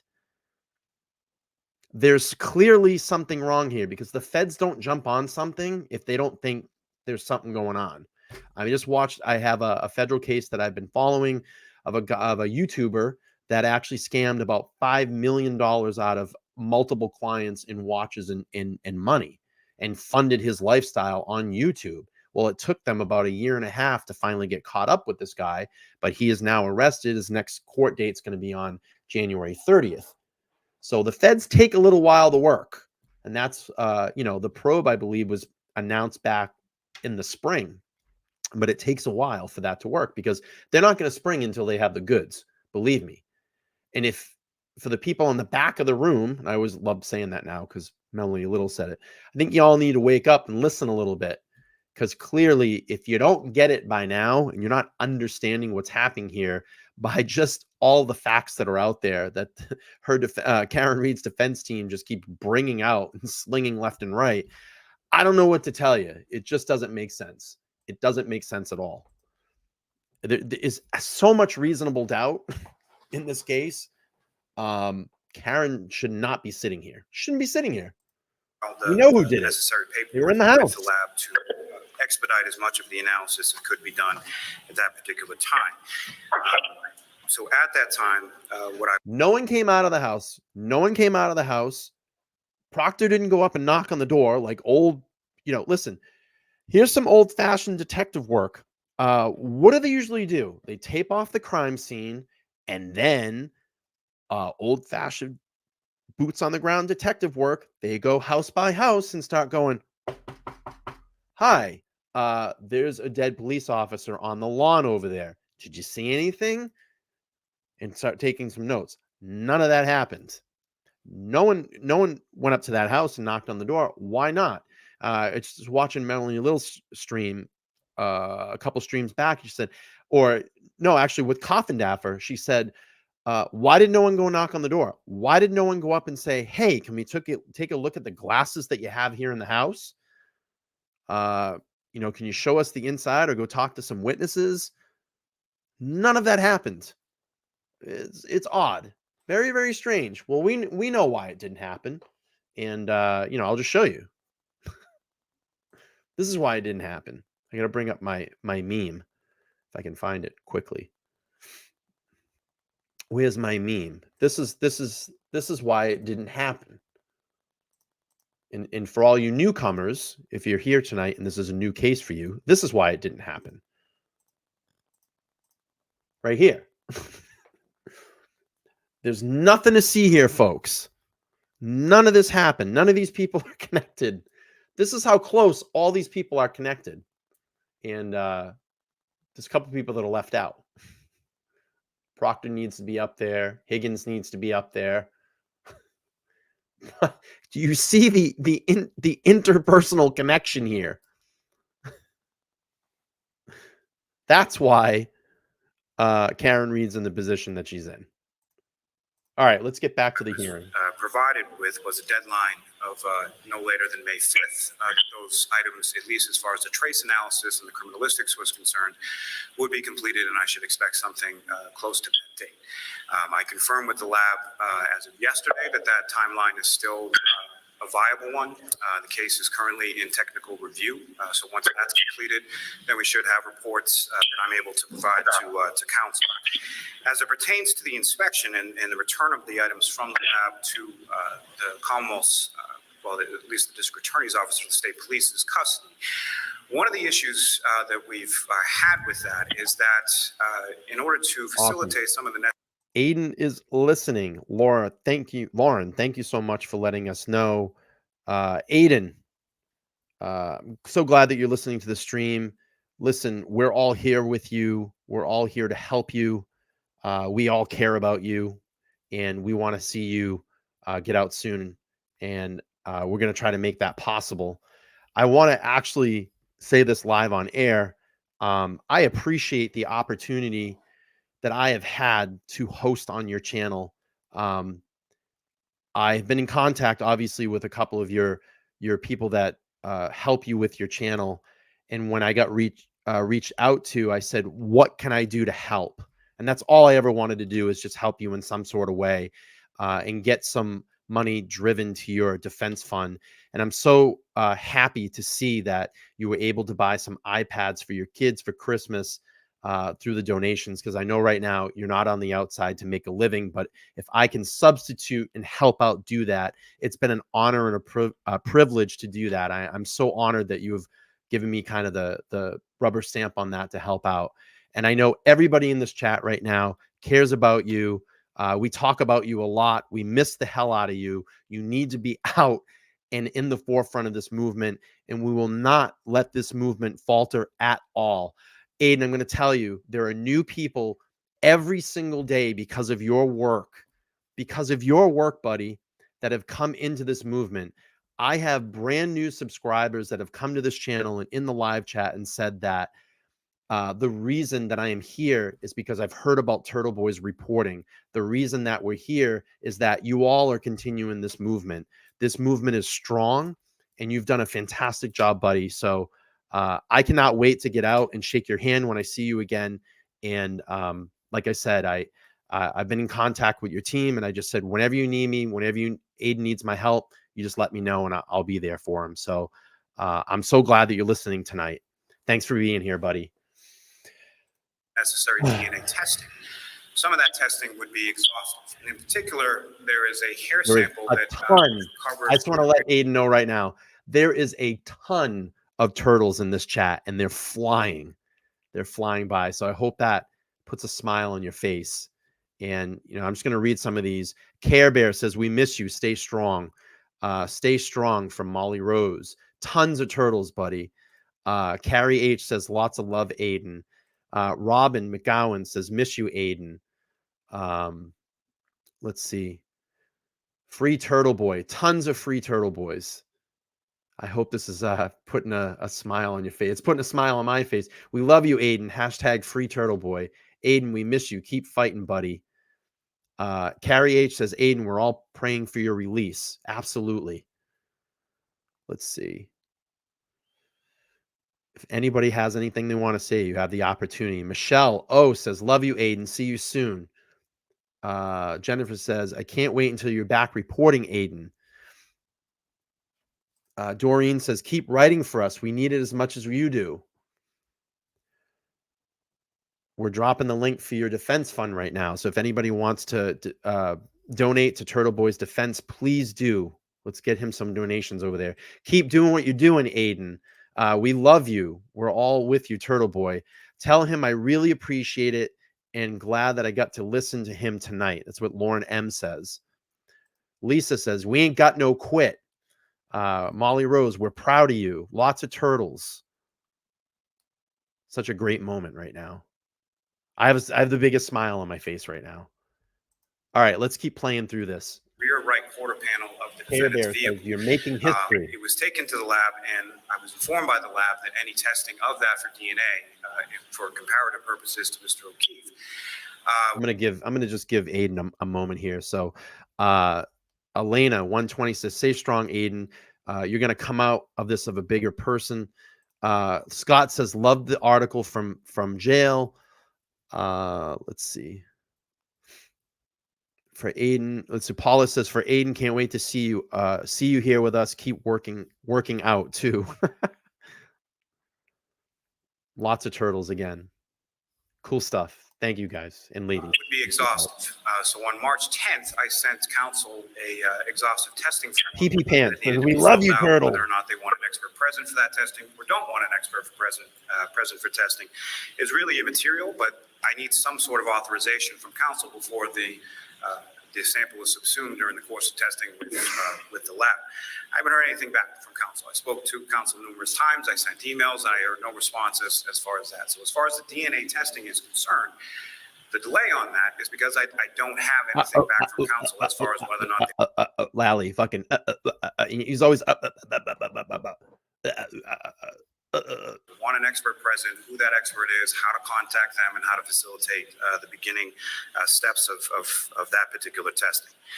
So that is why the at least in no small part, why some of the items are still contained at the lab is because the testing is still yet to be completed. But I do hope to have the trace and the criminalistics, and I expect that. Raquel, I'm sorry, Raquel says, grab some ranch for his word salad. I love that. I love it. Yeah, I love that. By next week at the latest. And again, whatever deadlines that the court sees fit to or deems fit to put on certain things, as far as that's concerned, is certainly within the court's prerogative. I don't think that we need deadlines. I don't think that we need an evidentiary hearing as it relates to it, but that's where it stands. So Aiden says, just when you think jail couldn't get worse, I have to listen to Lally.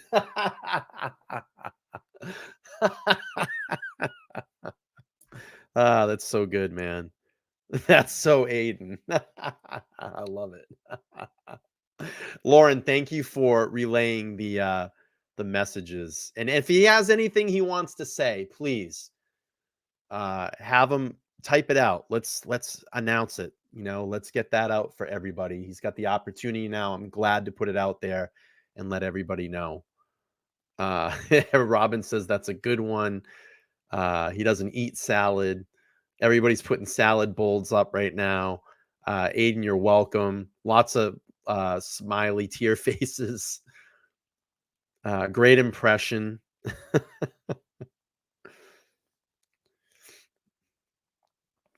No, so the trial is set to be in March, and is it 12th or 13th? But I'm going to tell you, I don't think it's going to go to trial. I have a funny feeling. I got a feeling. What's that song? What's that fucking song? Black Eyed Peas. Let's see. March 12th. Supposed to be the 12th. Aiden says, I'm just enjoying the show. Cool, man. I appreciate that. Good stuff. Nancy says, stay strong. All right, let's go back and hear this. Hey, I'm one subscriber away from hitting 14,800. I'm fucking at 14,799. Someone pull out a troll account. Let's get over to this. I'm getting close to 15,000. When we get to 15,000, we're going to have a damn celebration over here. I'm going to give away a nice prize to a lucky subscriber or a moderator. All right, let's keep pumping away here at this word salad. As far as the video is concerned, the video was provided by the IT director for the town of Canton. There was a sheriff file that Lauren, was thanks shared for with the doing troopers. that. The troopers, We appreciate it. receiving that, it was Trooper Dunn who received that video, not Trooper Proctor. If I could just speak briefly as it pertains to Trooper Proctor, there is no conflict. Trooper Proctor is not conflicted in this case. I indicated that specifically in some of the oppositions that were filed to Rule 17. So there's been some photograph taken from a social media site, which is purported to be Trooper Proctor with one of McCabe's children who are All witnessing. right, we just hit 14,800. Thank you so much. We're 200 subscribers away from 15,000. I don't know why I'm getting kind of so excited about 15,000. I don't know. It's that's really not a lot on YouTube. There's a lot of people that have shit tons of subscribers. Aiden's got I think he's at 41,000. That's fucking impressive. Very, very cool. But yeah, 14,800. That's awesome. Pretty cool. 200 away from the I guess the big one. 15. I like round numbers. We can get up to 15,000. I'll be super psyched. And then we're gonna have a celebration. We're gonna have a celebration. The child that's depicted in that particular photograph is not one of the McCabe's children. The McCabe's have 4 daughters. That's not one of them. It's a relative of Trooper Proctor. It has nothing to do with the McCabe's and nothing to do with this case. Whatever conflict counsel believes Trooper Proctor has just doesn't exist. Now, as far as the video was provided to Trooper Matthew Dunn of the CPAC unit with the district attorney's office, that was then shared with Ms. Crawford. It was a person in our office who specifically deals with forensic and surveillance video and type evidence. It was then archived on our system. Thank you, Jackie. Recently, hey, by the way, just to let you know, Melanie Little, attorney Melanie Little, will be on the show this Friday, 8 p.m. Eastern Standard Time. I'm super excited about that. I wish Aiden, if you're still listening, when you get back and you get out, you have to watch Melanie Little's K9 Expert. It's fucking great. And if you have the opportunity to listen in on Friday at 8 p.m., please do, because we're going to go over a little bit of that. And it was the best stream that I've watched. And the guy's like, yeah, those are dog bites. It's just so clear, man. It's so clear. By the way, I want to say, Shannon, thanks for the 5. Casey, thanks for the 5 on buying me a coffee. I appreciate you supporting the channel. All right, let's keep playing. Reached Here. out and spoke Lally's to the playing IT it. director with the town of Canton. Excuse me. That share link I tried to send Oh, we to watched it. council. Great. Email essentially wouldn't go through. We tried to open it. good. Essentially, it won't open. So the link expired within 30 days within 60 days, if not 30 days of it being shared with our office. But the exact information that was provided by the town of Canton was archived by Ms. Crawford, was then provided to council at her arraignment in Superior Court, as well as I was able to download it onto a Citrix file, which I then shared with council earlier this week. So what we have as a video, what exists as a video, what we were given as a video for those relevant time frames was placed onto the archive within our system. You know what I was like? Lally reminds me of someone that like gets in trouble in class and he's trying to explain his way out of it. You know, like, oh no, well, you know, it wasn't. I didn't write from the textbook. I didn't copy exactly from the textbook, but I took a couple of things and I rearranged it. But it's definitely not plagiarism. I'm going to tell you the way that I did it. And, you know, I had my buddy look at it and they changed a few things in it, but then I went back to the textbook and added some more things into it. That's what I always it fucking reminds me of. Or like a kid that gets caught literally with his hand in the cookie jar with fucking cookie all over his face. And the parent looks at him and says, "Did you eat the cookie?" And he goes, "No, I didn't eat the cookie." And they're like, "Well, you clearly have cookie all over you and cookie all over you." No, it's impossible. It couldn't have happened because I wasn't in the cookie jar, because I was over here, and there's no way it couldn't have been around the cookie jar. That's what this shit reminds me of, like a 5-year-old talking. Then placed onto a disc, and what's on the disc and what's been provided to council is what we right received. back to it on the disc in the council. Blah, blah, blah, blah. All right, your next motion? That would be Mr. Jackson.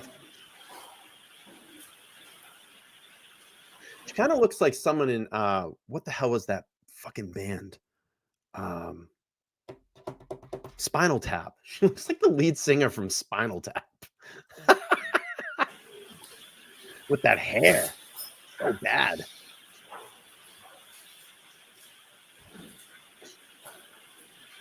Yeah, I hate flour. I hate sugar. I like that. Good afternoon, Your Honor. May it please the court. We Okay, are, as indicated now in our paper, prepare for the Commonwealth to get fucking shredded here. I can always say this wrong. Action Jackson in the house is going to fucking shred the Commonwealth. we are seeking Love listening to Jackson talk.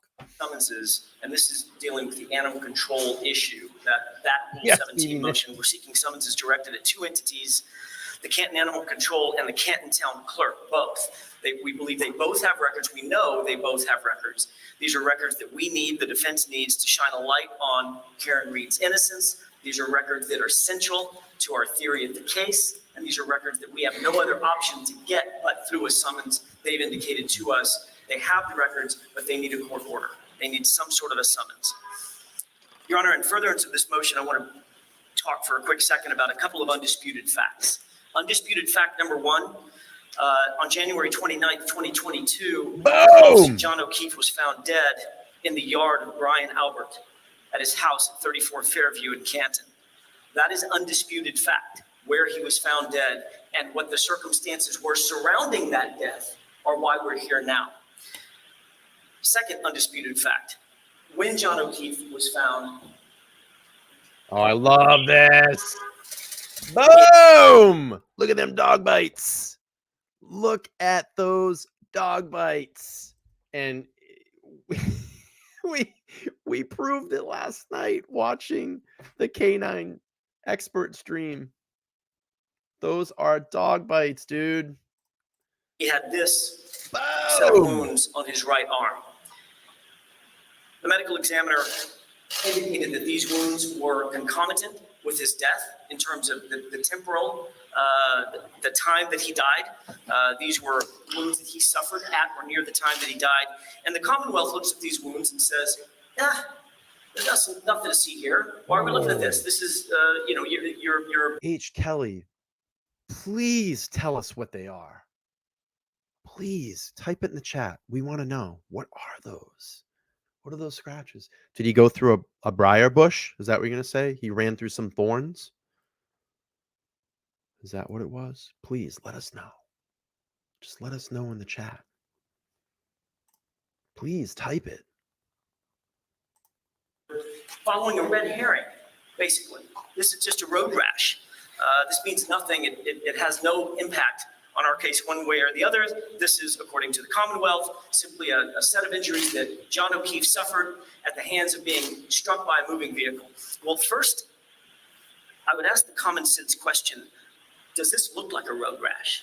Yeah. I mean, the court's got years, decades of experience, life experience and legal experience. Of course, this doesn't look like a road rash. It's not a road rash that any of us have ever seen. Lexus teeth Or model. does it look more like claw marks and bite marks from an animal? Oh, they're abrasions from blunt force contact. Okay, so what was the blunt force contact? Are you going to say it's the Lexus? Because if it's the Lexus, it must have the teeth option on the back bumper, right? Please explain. I like this. H. Kelly, you're the best.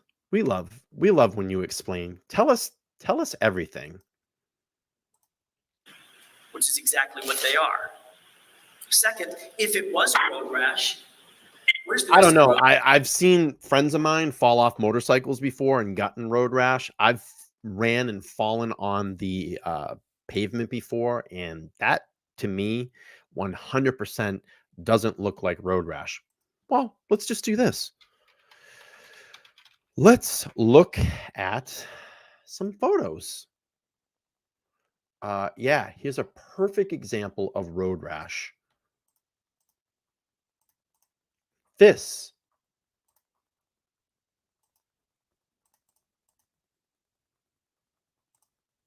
That's road rash. That's road rash right there. That's what road rash looks like. An abrasion of the skin. What's in that?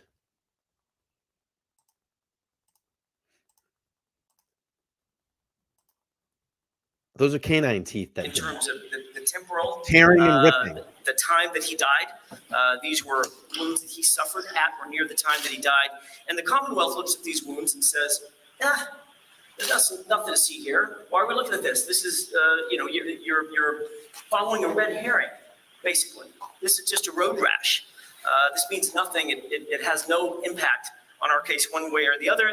This is, according to the Commonwealth, simply a set of injuries that John O'Keefe suffered at the hands of being struck by a moving vehicle. Well, first, I would ask the common sense question, does this look like a road rash? I mean, the court's got years, decades of experience, life experience and legal experience. Of course, this doesn't look like a road rash. It's not a road rash that any of us have ever seen. Or does it look more like claw marks and bite marks from an animal? Which is exactly what they are. Second, if it was a road rash, where's the rest of the road rash? Yeah. John O'Keefe had one set of injuries like this. Deep scratches, deep puncture wounds on his arm, on his right arm only, from mid-biceps to mid-forearm and no other place. For instance, mid-biceps and mid-forearm that you might put in front of your face or your body if a large animal was attacking you. Let's just do this. I don't know. These that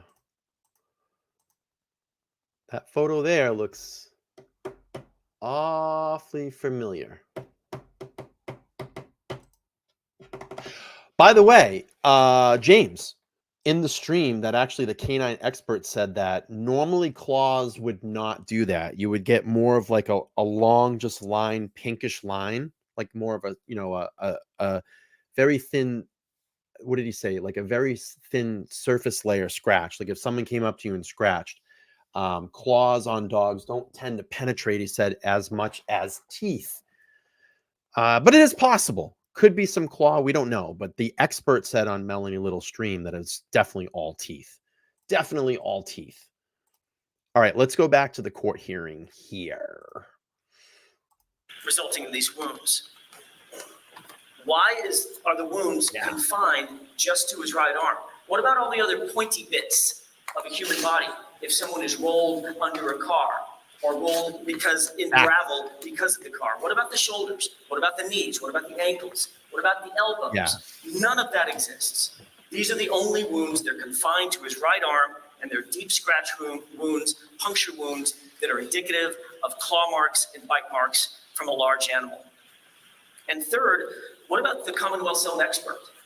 She has to have opined about this, correct? She has to have said during the grand jury, I mean, this was a full-throated investigation surrounding the potential murder of a police officer. What does the Commonwealth's own expert say?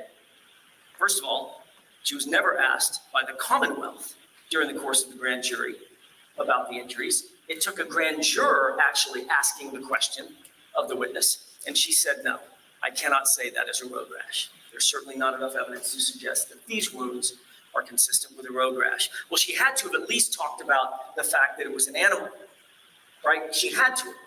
The Commonwealth had to have asked that question. Hey, welcome in, everybody. She actually said nothing about whether So or if not. you're just joining us and you want to go back to the beginning of the stream, I got a couple of things coming in for all you coming in late, and I appreciate you joining the stream live. So a couple of things to get you caught up on. What I'm doing here over the next probably 2 weeks, because it's going to take a little while to get through this, is we're looking back to the very, very beginning of Karen Reid's case, how it all started, this nightmare that she's all entangled with. And we're going to talk about Turtle Boy's reporting along with this as well. We'll play all the court hearings. Again, my purpose of doing this, and I did this with the Idaho 4 case, is to go back and refresh everybody, because we tend to forget things. And also we have a lot of new people coming into this case that might not know about it. So if we can educate them along the way, it's good for both parties. Also, to let everybody know, Melanie Little, as you're just coming in, Melanie Little will be joining me on the stream this Friday night at 8 p.m. Eastern Standard Time. She's going to come out and hang out on the channel. I'm very excited about that, because if Karen does have to be in court or goes to court on Thursday, we'll be able to discuss that from a lawyer's point of view. And if we have a hearing, we'll be able to go over that with her. And obviously, I wanted to talk about her dog bite expert. And I also want to play the stream with Coffin Daffer and have her do a little commentary over that. I think it'll be a great time. So for whatever time, how much time she has, we'll make the best of it. And I think it's going to be a great show. And I appreciate it if you can all get over here. Get over here and hang out. I think it's going to be a great stream. All right, let's keep playing through this. Again, we got about another 30 minutes or so, catching everybody up. We're at the May 3rd hearing. It's the only hearing that I could hear. Unfortunately, we were in May of 22. We had to skip a year because all the hearings in between that, from what I understand, were not televised or recorded. So we've skipped ahead about a year. And this is where we are right now. But I will be there on Thursday in person if Karen does go to court to support. And we're going to live stream, and we're going to get some video. And I can't wait to get out there with all of you, of course. So, all right, let's keep playing through here. That's consistent with an animal, because the Commonwealth very particularly Hey, Tom, how are you? did not ever pose Okay, that cool. question. So as everybody coming in, Aiden is listening right now to the show.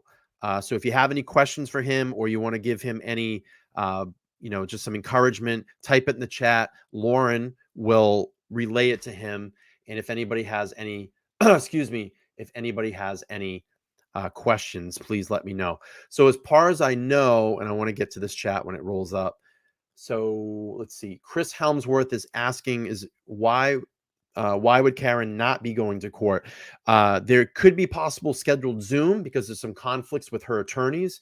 We still haven't gotten any notifications. She has to be there on Thursday. Also, keep in mind, federal probe is looming right now. So something may break tomorrow, because the courts are closed today. Hopefully something breaks. These fucking charges are dismissed, and Karen Reid can be free and go on with the rest of her life and start, her new life. So that's the best case scenario. A lot of people in here saying, we miss you. You got this. Aiden says, I miss you all so much. We miss you. Yes, Thursday, 100%. Scott said this would be worth seeing. Canton 9 is on Thursday as well. A lot of Aidens, a lot of turtles. Hey, Aiden, loved your interview. You got this. We stand with you. Jody 617. Carrie H says, we miss you too, Aiden. She said Friday, pay attention. Let's see. A lot of turtles, a lot of hearts.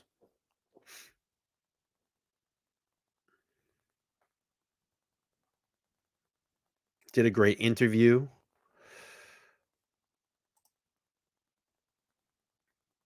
Morrow says, I don't know if this is towards me or Aiden, but it says, my weeks aren't complete without hearing your voice. Probably Aiden. I wouldn't want to hear my voice.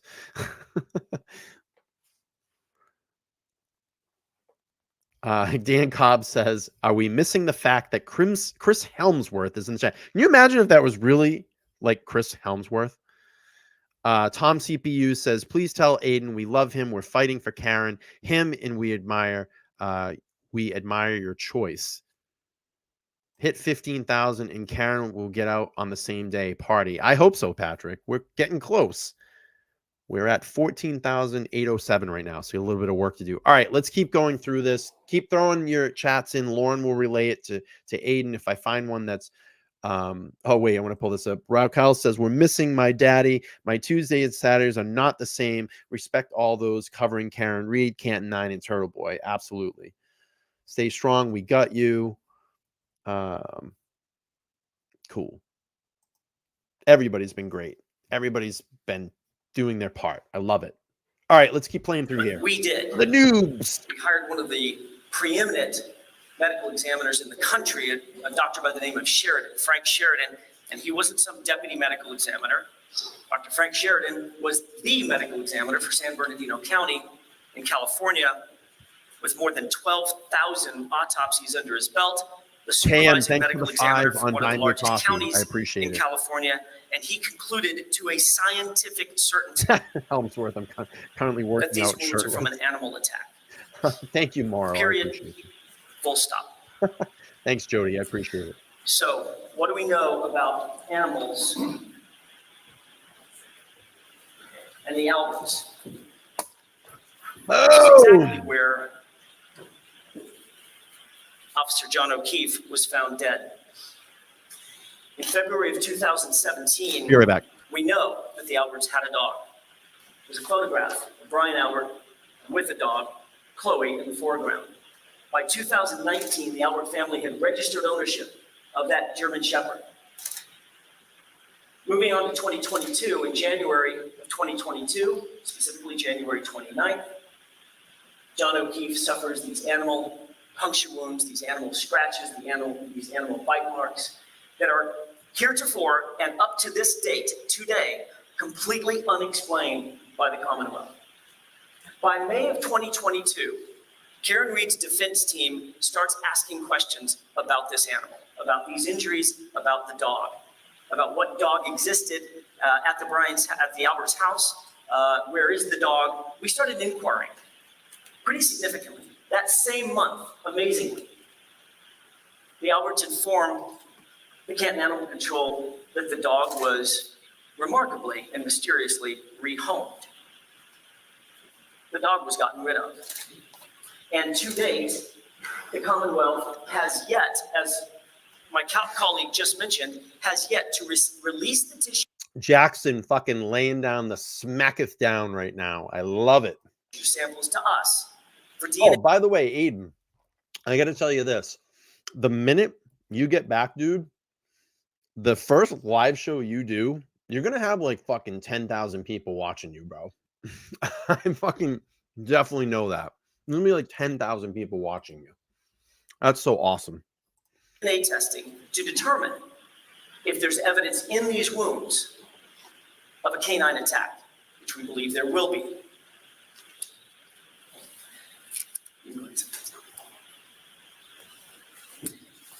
During that grand jury testimony, Brian Albert admitted to three things. Number one, he admitted that he owned a large German Shepherd. His words, not mine. Can't see the large chat, German Shepherd. but we can Number relay. two, He admitted that the dog was at his home on the night John O'Keefe, early morning hours, John O'Keefe was killed on January 29th, 2022. And the dog, according to his own testimony, was inside the house and never in the front yard, which is where John Lawrence O'Keefe's says, body was Aiden, my ultimately goal is found. 15,000 live. You're going to get it, And the bro. third thing that he So he's admitted still in the chat. was that the dog. Real quick, because I don't know how much more time you have, but I just want to get this out. And I wrote this today, and I was thinking about some stuff, Aiden, and I think you can probably say, yeah, this makes a lot of sense. But I was pondering a few things today, and I want to just get this out to the audience that just came in, because I did this at the beginning of the stream. Let me bring this back up again. Let me read this over. So on Twitter today, I said, I pondered a few things today pertaining to Karen Read's case. For the people that think Karen Read did unalive John O'Keefe by striking him with her SUV and leaving him to die in the snow, can you answer these questions? And of course, the trolls are just amazing on this shit. But I want to just put this out there. If her team, her lawyers, had the slightest doubt over Karen Read's innocence, would they asked and motioned for the following items multiple times? 1, ring cam footage from Brian Albert's house. 2, tissue samples from John's arm. 3, ring footage from One Meadows, John's house, publicizing the federal letters. EDR data from the Lexus. The state did not extract this data until they started asking for it. And finally, the missing library minutes. What if they turned it over and the taillight was broken at 1 a.m. as Karen drove home? Also, would they have taken the following, quote, risks if there was a chance that Karen hurt John in any way? 1, letting Karen interview with ABC, NBC, and Boston Magazine. And I'll put context to this. I follow a case out of Idaho. I know everybody's very familiar with this. The Idaho 4 case. The person that is being accused in that case of quadruple homicide in 1 year hasn't said one goddamn thing where he says, I cannot wait to be exonerated. Dude, if I was innocent of someone blaming a quadruple homicide on me, I would be screaming at the top of my fucking lungs to every media outlet that I could get out there and say, I did not do this. Exactly what Karen said on those steps of the courthouse. I did not do this. Also goes on to say, letting Karen's parents interview with Boston 25, tracking down Lucky Lotrin on February 15, 2022. What if he had said there's a dark object in the snow? Or what if he didn't say anything conclusive, revealing as early as September 15, 2022, that they believe the Alberts killed John? Why not rely on reasonable doubt? What if they were all wrong about who the assailant was? My final thought is this. If there is any chance that Karen Read hit John, why would her team ask for doorbell cams? Or if they thought, or they ever doubted that John entered 34 Fairview, that would completely bury Karen, completely bury her. So I wanted to read that for Aiden, and I hope that he was able to hear that. All right, let's go back to Jackson firing on all cylinders. Was, quote, not great with strangers, end quote. That's a dog owner's euphemism for the dog bites, the dog attacks, the dog is mean. All the fucking trolls, all the trolls go, well, that's what they're paid to do. Or can be mean. So why wouldn't the Commonwealth ask about these injuries? Why wouldn't the Commonwealth inquire, as we have been inquiring, about the nature of these injuries and their significance in terms of John O'Keefe's death? It's because they know that the answer completely obliterates their case. Their theory of homicide would fold if they got the true answers to these questions. The answer exculpates Karen Read, and the answer inculpates Brian Albert. That's because if that dog was inside the house that night, not on the front lawn, not in the front yard, but inside the house, and these injuries were suffered or sustained at the time John O'Keefe was killed, then that means John O'Keefe was inside the house when he was killed. And it also means that his body was moved. That's consistent with the facts that we also know to be true, which is not one person that was in that house and ultimately exited that house from that party that night, not one, saw John O'Keefe's body laying in the cold in the front yard. And that's because he wasn't there yet. Multiple people walked out of the house, multiple people who would have no other reason, would have no reason to lie about that. A 200-pound man, 6'2", lying in the front yard on a light dusting of snow in dark clothing. Not one person saw him. But if John O'Keefe was beaten unconscious in, for instance, the basement of that house, and later moved to the front yard after the guests left, there's your answer as to why no one saw him. And it also answers two other questions which are looming in this case. Why would Brian Albert rip out the floor of his basement months after John O'Keefe was killed? The second question, why would he sell his house? Boom! So in the months following John O'Keefe's death, the dog has been gotten rid of. Got rid of the evidence in the basement, got rid of the house, the crime scene itself. Thank you, Rubicon. Your Honor, I would submit to the court that evidence is literally being destroyed right under our nose. It's been reported that the federal authorities have now gotten involved in the circumstances surrounding this case and have impaneled a federal grand jury to investigate some of these circumstances. But Karen Reed should not have to wait for the feds to figure out which heads should roll. I would implore the court, now is the time for the court to take some action and give us the tools, the defense, the tools that we need to fully investigate this case. We need these records to track down this German Shepherd, if it's still alive, which clearly is an open question. Our understanding is, at least up to this point, is that the dog was not only rehomed, but rehomed out of state, out of the jurisdiction of this court and out of the reach of the defense, or at least that was the attempt. We need those records to find where that dog is. If the dog still exists, we need a saliva sample. We need a hair sample. I love this. Dan says, surprised Bev didn't interrupt 73 times during this. No, it just took a little while. You know, it took a couple hearings to do that. Constantly cuts the defense off. And remember that gasp when they said, we've moved for the motion to dismiss the indictment. She goes, remember the gasp, the auditory gasp in the last hearing? Something. And then we need the Commonwealth to give us the tissue samples that were taken at the time so that they can be compared. Oh, by the way, Aiden, I'm sure that your team has told you, but the last 2 streams we've done on your channel, we've raised almost $4,000 for your defense fund, dude. And I'm so happy that we were able to do that for you.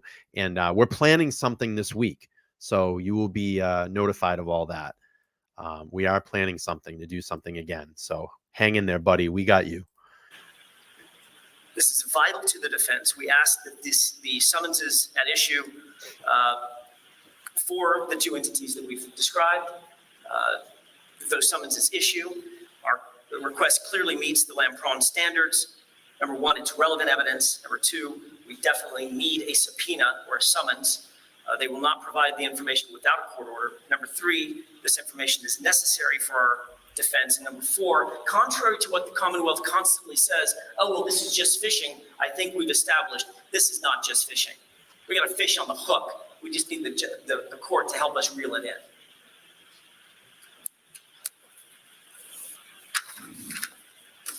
I will submit on further oral argument regarding the issues or the summonses surrounding the animal control and canton town clerk. If the court has any further questions about those, I'm happy to answer them. If not, I can certainly give the court a preview of the second Rule 17 motion, which deals with the phone records and the actual phone of Brian Albert. But I believe the court has indicated and we've suggested that an evidentiary hearing is in order. As I understand it, the parties have agreed for an evidentiary hearing, and we rearranged our schedule a bit so that we could accommodate you. That's perfect. Okay. The only thing I would say in furtherance of that, very briefly, is the Commonwealth has suggested that Rule 17 is just sort of a regurgitation of something that we filed back in, I think it was September, that could not be further from the truth. There is new information. There's dozens of pieces of new information that we have. What I'm going to do because of that, let's let Mr. Lally respond to your remarks. Oh, she's cutting him off now. First. Thank you. Your Honor, first I would state it's an interesting sort of straw man argument as far as it being road rash, or that the Commonwealth has always maintained that it's road rash on his arm. No one has ever said that, but counsel for the defendant. As far as the injuries are concerned to Mr. O'Keefe's right arm and right forearm, they've always and consistently been described as abrasions caused by blunt force trauma, not road rash. I'm not really sure what the road rash. I just literally got taken.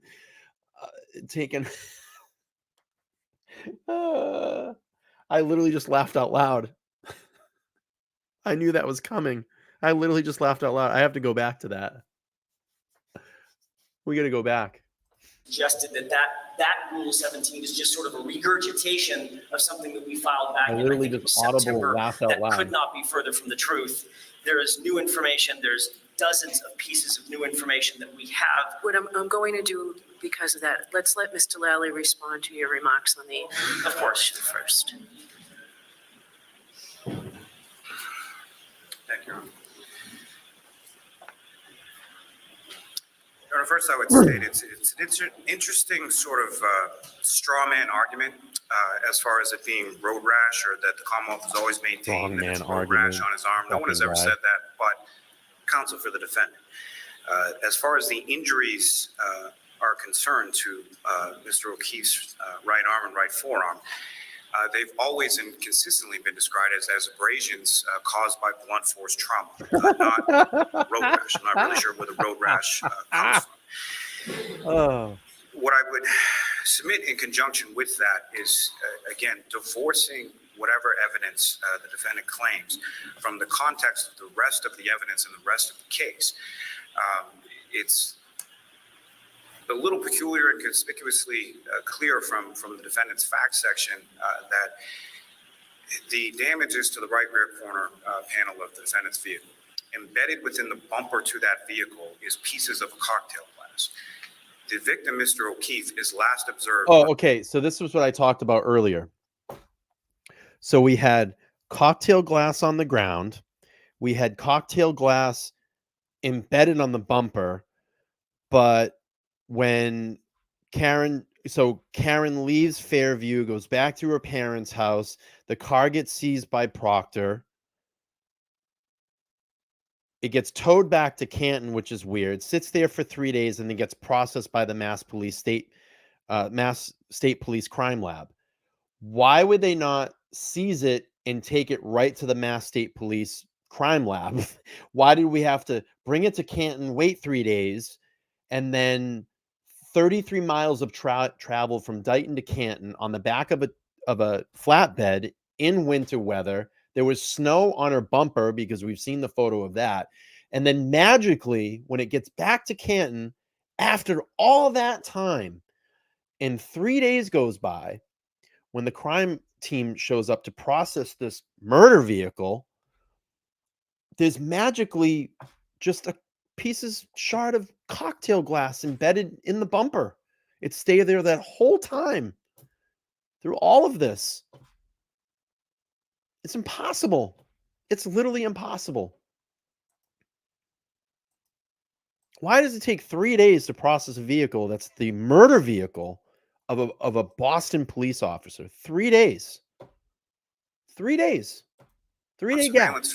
External surveillance video from the waterfall establishment that he left just prior to going to 34 Fairview. Yeah, why don't they have a mobile crime lab? That's a great question, cocktail James. Glass in his right hand. The same arm that's injured, the same type of glass that is then recovered from the bumper of the defendant's car. So the glass breaks and then must have just went like this.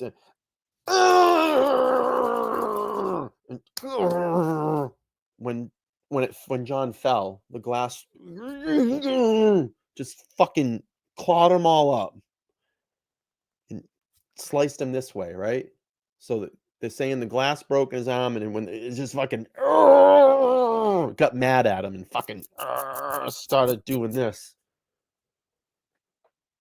Yeah, that makes sense. As the court is well aware, and I just stated for the record, under Rule 17, the defendant has the burden, or the moving party has the burden to establish that the documents are evidentiary and relevant. Secondly, that they are not otherwise procurable reasonably in advance of trial. Thirdly, that the party cannot properly Yes, the prepare for wide trial slicing without motor. such production and inspection. And fourthly, that the application is made in good faith and is not intended as a general fishing expedition. The issue the Commonwealth takes with the defendant's request as it applies to these particular records is with number 1 and number 4. The Commonwealth would submit that the showing from the defendant is simply insufficient to establish any relevancy or evidentiary value to these records. And then secondly, that this is the very epitome of a fishing expedition. The indication, even from the verbiage that's used by counsel in the motion, sort of sheds light as far as as I just stated, the sort of epitome of a fishing expedition. It's language such as it could shed light. Buzzing, thank you so much for the 199 super sticker. I appreciate it. Thank you for supporting the channel. I love that. Avatar's great. It's funny. Good stuff. We don't know yet. We don't know, Dandy. We don't know yet. Soon. Soon. Or if true, this fact would undermine the prosecution's entire theory of the case. There have been a couple of theories that are stated within the context of counsel's motion. I can state for the record, those are not the Commonwealth's theories. No one ever said that the vehicle struck Mr. O'Keefe in the head and that's what caused the injuries. That's actually not at all what the grand jury testimony or the evidence has shown throughout the course of this investigation and throughout the course of this case.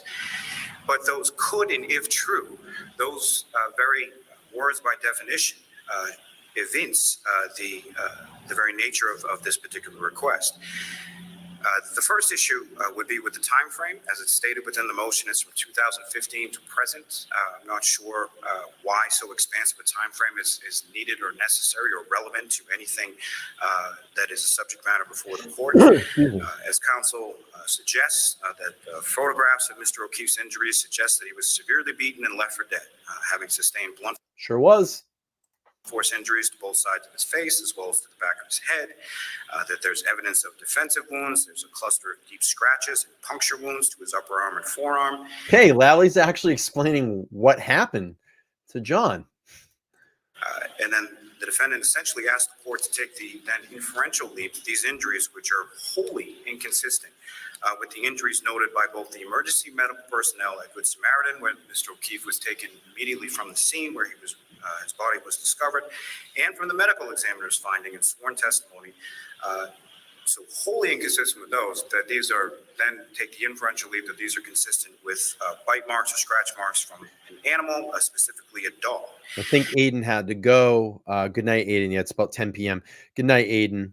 We appreciate you being here, and thanks for popping in. I hope this put a little bit of a smile on your face, and we hope that you get out soon, buddy. We really do, because we need you back here.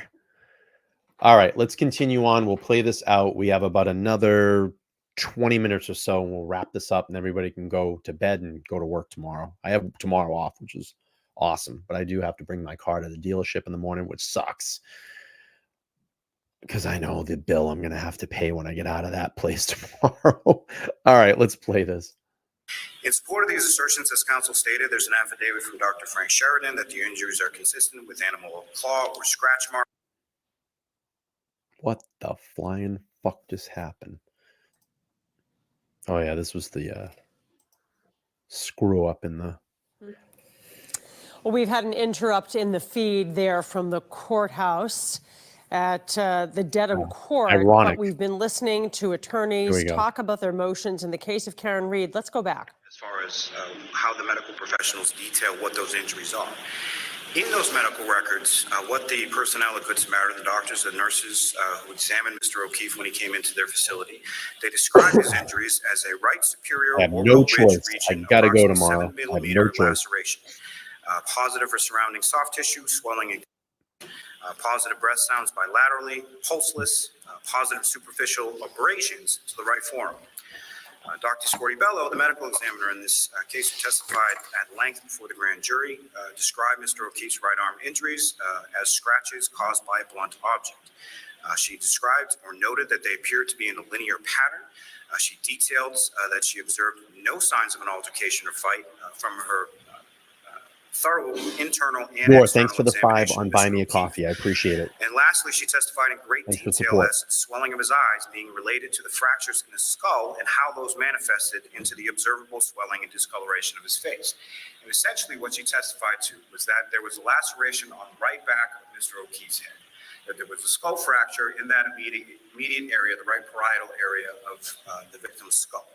That then caused a swelling on the brain, which she observed, as well as Dr. Stonebridge observed during her neuropathology examination of Mr. O'Keefe's brain post-mortem. That then caused the swelling underneath the skull, caused the radiating skull fractures that she observed in Mr. O'Keefe's skull throughout, and that the essentially nowhere else for the blood to go, and the looseness of the vascular tissue behind the eye then causes both of the eyes to swell. There was no evidence that Mr. O'Keefe was beaten and left for dead. There was no evidence of any defensive wounds.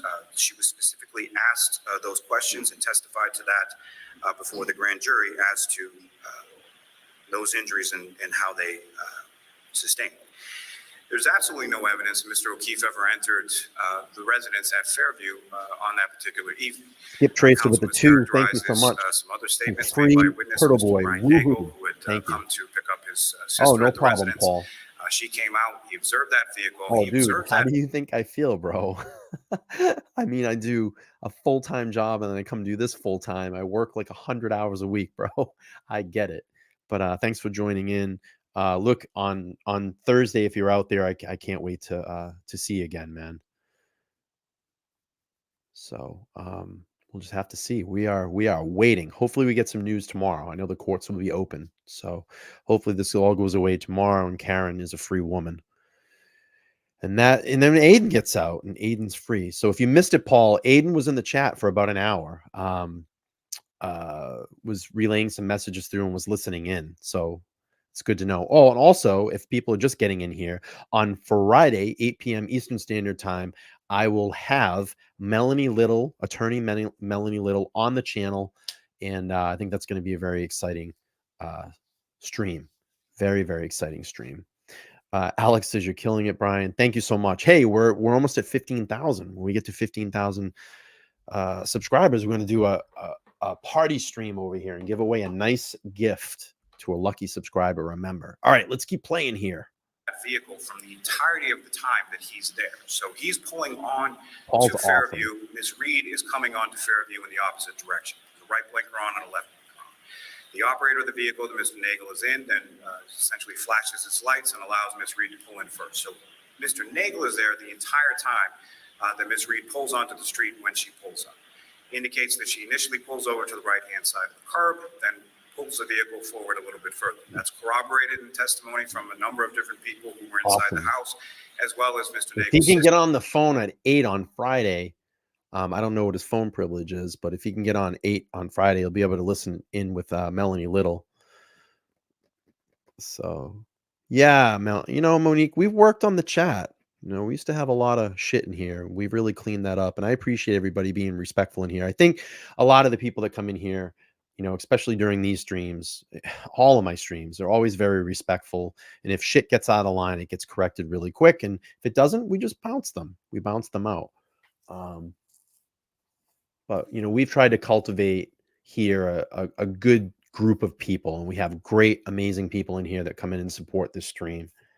So I do appreciate it. And again, my style is different. My style is really different than everybody. I'm more factual, a little bit more conservative, laid back.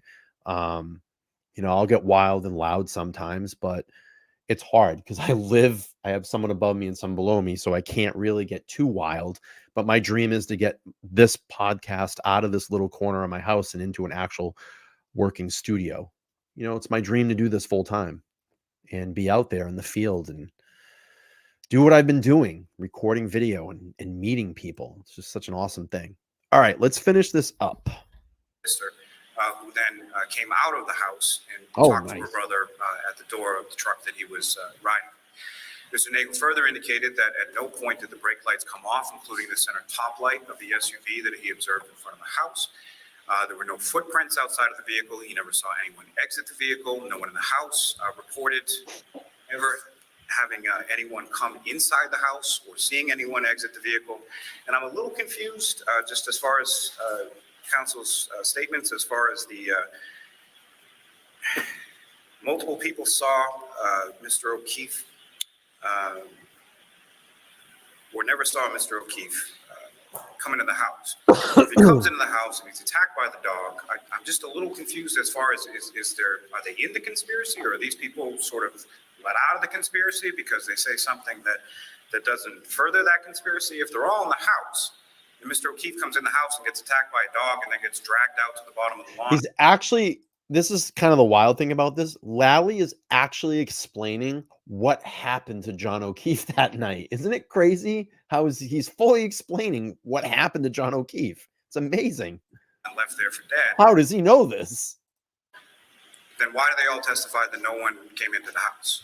It's consistent throughout the entirety of all the witnesses. It's consistent with Mr. Nagel as well. It's consistent with the forensic evidence. We got to go over it's it for everybody. With every piece of evidence that has come to light at this point. And there's further statements in regard to the dog. Some reported incidents several months after the death of Mr. O'Keefe. The counsel suggests inelucticably that the animal was violent and prone to violence. From one incident that postdates this particular time frame of Mr. O'Keefe's death, and seems to punctuate that this circumspection on and on about how violent the dog is from an incident that he has no information about, whether or not it involved another animal, whether or not it involved another human, whether or not it involved what exactly the incident occurred. This is simply not what Rule 17 is to be used for. That's what the case law has consistently held, is that it is not a discovery tool. It is based on information, relevant evidentiary support, which is completely and utterly lacking in this particular motion, in this particular submission. So for those reasons, the Commonwealth will request that the motion be denied. Okay. Auntie Bev. So the second Rule 17 motion, are we going forward on that and then having the hearing regarding the timing of the video? How are we going forward with this before I hear from you on the substance, Mr. Jackson? What is the next date for? May 25th. Right. What's it for? The evidentiary hearing? Yes. All right. So do you plan on arguing your Rule 17 motion today or that day? Not both? That day. Okay. I'd rather reserve and. Well, what I said, Alex, is that we know that the federal probe is out there. It's been put out to the forefront. Levy said that he has no problems with the public seeing the letters. This could translate something in the courts tomorrow. Hopefully, we know that there's a federal probe. Maybe they released some statements or documents tomorrow that will help Karen. And, I said all the good possibilities is that she walks out of court and this is all over, a free woman. And that, of course, would help Aiden in this sense, too. So, say your prayers tonight. And we'll see what happens. Tomorrow, the courts are open. A lot of things could be happening tomorrow. We don't know. As far as we know, there's a court date set on Thursday at 3 p.m. We're not sure if Karen has to be there in person or it's going to be a Zoom call. We're waiting on that as well, too. But I'm sure the word will travel fast. Okay, let's play on here. That makes sense to me as well. So we're You're welcome, finished for Alex. today. Unless there was any follow-up to Mr. Lally. I'm not going to hear a preview on the motion that we're going to hear on that day. That's fine. I do have some points to make. Okay, I'll hear you on that. Thank you. With regard to the dog, First of all, I think the Commonwealth misses the point. If there was a fight inside the house with the dog's owner, the dog would likely attack. That is the idea that is borne out by the evidence that we have. We know that he was beaten. We've got evidence that John O'Keefe was beaten, that he lay there unconscious. And we also have evidence that at the time he was beaten facially and blunt force was used against the back of his head, he was also attacked by an animal. Well, Brian Albert, who's a known fighter, owns a 90-pound German Shepherd that has since been gotten rid of and had a skin-piercing incident as the excuse for having gotten rid of it. So we know that the dog attacks, according to sort of uncontroverted evidence. We weren't saying, we don't suggest that the dog killed John O'Keefe. We're suggesting that the dog was there when John O'Keefe died and also attacked John O'Keefe. I agree, Ruben. That's the point. I agree. This is the first I've heard of the Commonwealth's new position after, 15, 16 months, that somehow John O'Keefe was stabbed or cut up with a broken cocktail glass, which would produce these injuries. I love it. That makes absolutely no sense. It just doesn't pass the sniff test. These are not from a cocktail glass. Who did that to him? Is there a new theory that Karen Reed got out of the car, broke a cocktail glass, then wielded an edge of that cocktail glass and cut up John's arm? Then John stood there while she jumps in the car, slams into reverse, then hits him with the car with her taillight in the back of the head. It makes absolutely no sense. And we've already proved that she could not hit him in the back of the head with the taillight. And I'm going to show you right here what's going to prove that. Let me just pull up my presentation from the other night really quick, just for anybody that's new and just coming into this. I drew up some lines here. Give me a second. Let me pull this up. But I want to show you what it looks like when a man is in the back standing there of the same vehicle and model of Karen's SUV. Watch. Look where the line is. How the hell could that fucking taillight hit him in the back of the head? He would have to be like 3 feet tall. Do you see the area that would have hit him? Here's another one. This is a woman standing. She's a lot taller than that guy in this photo. Look at the line. It's all soft target. I call that soft target here in the chest or the arm or the back. He didn't have any bruising there on his arms where he was hit, supposedly hit. He would have a lot of bruising there. There would be bruising on his chest if he was hit there. You can see how pointy and how this is the most probably strongest point of that taillight where this is. Those taillights are heavy and they beefy because they have to take a lot of brunt of the road. Those are on the outside of the vehicle. There's rocks and shit, flying up at this composite plastic, daily hitting this. Again, right here, you can see this body line. That's a very strong point on that. They're thick. They're like almost this thick. They would take tons of pounds of pressure to snap that. Again, here. And this is what Karen's light looked like when she left John's house at 5:08 on 1/29/22. And this is what her light looks like on May of 22 after a private investigator grabbed this. Now, I know you can argue semantics here when people go, well, they must have removed the taillight for processing. Okay, fair enough. Let's see some photos. What the hell did it look like? And what does it look like when they took it out? Let's see them. I'll give you that. If you want to say that, I'll give it to you. But let's see some photos of what it looked like. Why is it completely out of the vehicle? I've never seen that. What the fuck are they testing? All right, let's go back to the video and see if we can get this finished up. I know it's getting a little late here for everybody. All right, let's play. Oh. Oh. damn it. I just missed the best part too. Let me go back to here, right here. That makes absolutely no sense. It just doesn't pass the sniff test. Yeah. 95 pieces. Cocktail glass. Who did that to him?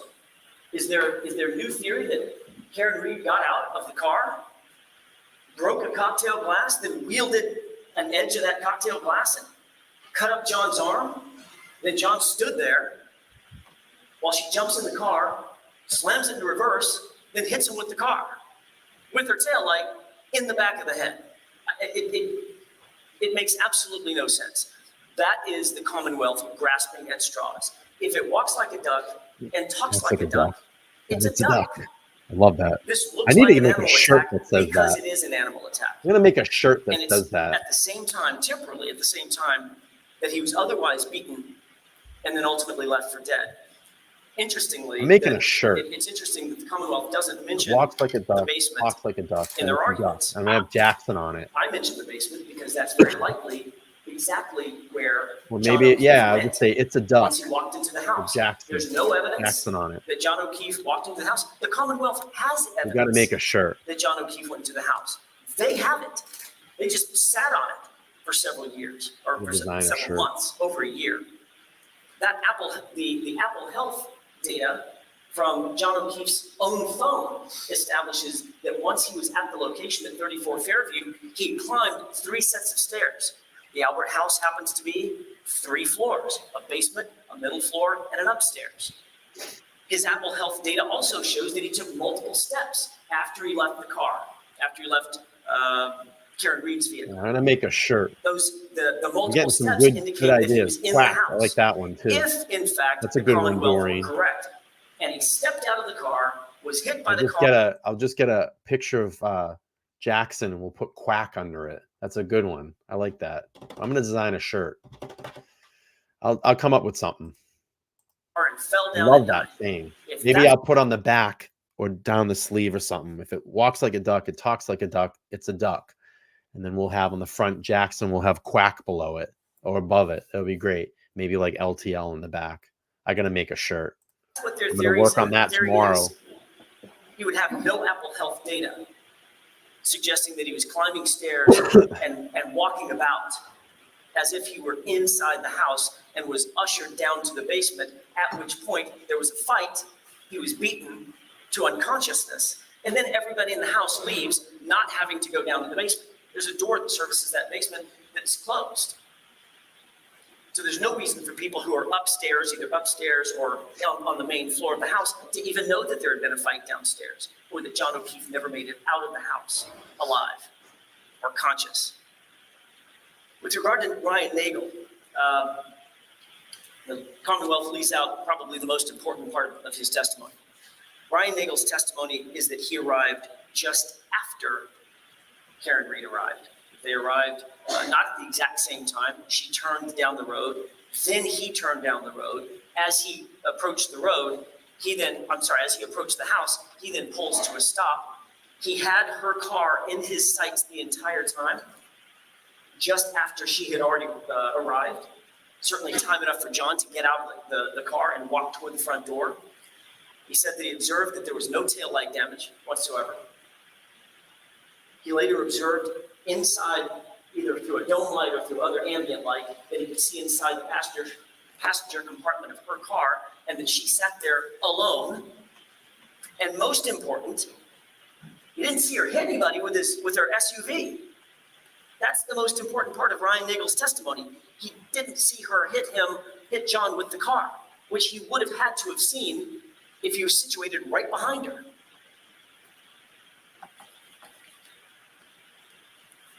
And the Commonwealth has repeated what they've oft repeated several times, which is there was no sign at all of any kind of an altercation or fight. Well, if there's no sign of an altercation or fight, how can you turn around and say that a cocktail glass did this? They can't talk out of both sides of their mouth. How could they reasonably ignore 2 black eyes, a laceration over his right eye, a laceration at his nose? He looked like he had gone 10 rounds with Mike Tyson as my colleague has once analogized. Of course there's evidence that he was in a fight. The back of his hands, deeply bruised.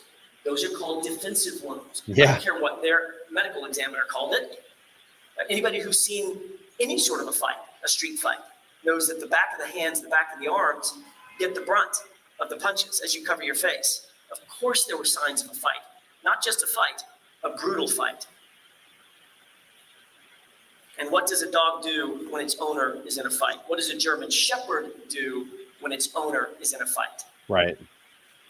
Reaches out and attacks and supports his owner. And what does a person do when a dog attacks? Usually puts his arm up, his dominant arm up to protect himself. And that's where the lacerations, the bite marks, the claw marks appear on John O'Keefe's arm. This is not a fishing expedition. The Commonwealth has an unreasonable expectation. They cite to words that we use what the evidence might show, what it could show, what it potentially will show, as a weapon to say, well, see, they don't know what the records are going to show. Well, if I knew what the records are going to show, I already have the records. I wouldn't need the court to ask for them. Of course, I don't know everything that's in the records. And the reason that we asked, Your Honor, for 2015 is because we have evidence that in 2017, the dog looked full grown. So we wanted to go back and bracket the proper amount of time. If say the dog was a couple of years old at the time that photograph was taken in 2017, we want all the records associated with that dog, which means we bracketed our request. It's not overly burdensome. It's certainly not burdensome to the Canton Animal Control, and it's not burdensome to the Canton Town Clerk. And if the records don't exist, because they just don't, they're too old, then no harm, no foul. But that's why we bracketed our request to go back from 2015 to present. And with that, Your Honor, I believe that we have made a good faith showing. We have met the standards of Lampron, all four standards of Lampron, and the summonses should issue. And also, All right. Anything else, Mr. Lally? Just briefly, Your Honor, as it pertains to, Commonwealth would agree that attributing the cuts on Mr. O'Keefe's arm in their entirety to cocktail blast would be somewhat ridiculous. That's not what I said. And that's not what I was attributing them to. And I think the court understood that, but just so counsel understands that as well. As it pertains to Mr. Nagel, what is in his testimony is that he had the vehicle, they arrived at the residence in tandem. The vehicle was there when Mr. Nagel left. So while he sees no one exit the vehicle, no one enter the house, and no one else sees anyone exit the vehicle or enter the house during that specific time frame, the defendant, and presumably Mr. O'Keefe, are still there and still in the vehicle at the time Mr. Nagel leaves the house. That was the point that I was making with that. As it pertains to the Apple Health data, and obviously we'll get into this a little bit more when it comes to that subsequent Rule 17 motion, the Apple Health data is the same Apple Health data that's being relied upon for the supposition that Mr. O'Keefe went inside the house. That same Apple Health data has, among other things, Mr. O'Keefe taking 46 steps and traveling a certain bit of distance around 11:56 a.m. on January 29th. The problem with that is that he was pronounced deceased at the Good Samaritan Medical Center at 7:50 a.m., some 4 hours prior to that. In addition to that, from the information as far as when that ascending or descending of stairs occurred between, I believe it's 12:21 and 12:24 a.m., there's a Waze search and location data from Mr. O'Keefe's phone. The Waze search is conducted, and the GPS location information from Mr. O'Keefe's phone shows him en route to the house and not arriving at the house until 12:24 a.m. So the information the counsel is relying on has him going up and down 3 flights of stairs before he's even at the house. So for those reasons, again, the Commonwealth would submit the defendant has not met its burden and ask that the motion be denied. Before we do conclude, I just did want to remind the court there are a couple of other issues that I need to address with the court, specifically the Commonwealth's motions to impound and the Commonwealth's motion for access to the defendant's phone. Okay, I'll hear you.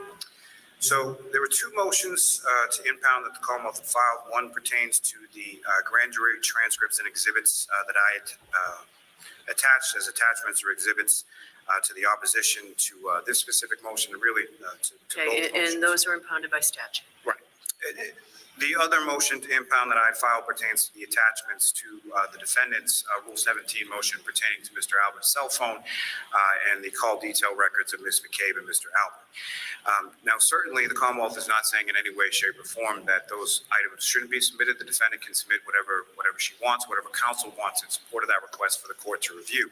But the manner in which the information is released, and specifically what I take issue with, and I'd be remiss if I didn't say this on behalf of the O'Keefe family. I'm not sure I'm not sure they hear you. Okay. In reference to the motion to impound the attachments to the defendant's Rule 17 motion for Mr. Albert's phone and the call detail records of Mr. Albert and Ms. McCabe. I'd be remiss if I didn't, on behalf of the O'Keefe family, as well as just what the statutory rules are, and specifically I'm talking about the Supreme Judicial Court, Rule 124, pertaining to protection of personal identifying information and publicly accessible court documents, which I would imagine that at least Mr. Unetti, even if Mr. Jackson and Ms. Little aren't familiar with, does provide rules as to how things are filed that are of that kind of sensitive nature and that kind of biographical information. And they're routinely filed with the court with a motion to impound or a motion to seal, and not filed directly with the media. The issue being that there are photographs depicting Mr. O'Keefe's postmortem at the Good Samaritan Medical Center, as well as possibly some autopsy photos that should have been impounded. There are unredacted Canton Police Department reports, multiple copies. Again, not anything that Commonwealth takes any issue with the court reviewing, but as far as them being made public with those witnesses' names, dates of birth, social security information, addresses, phone numbers, things of the like that should be impounded pursuant to the statute as well.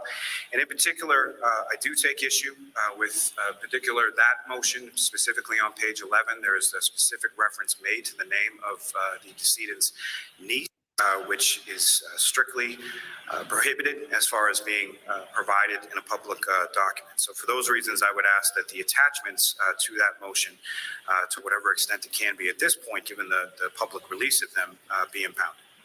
Mr. Unetti?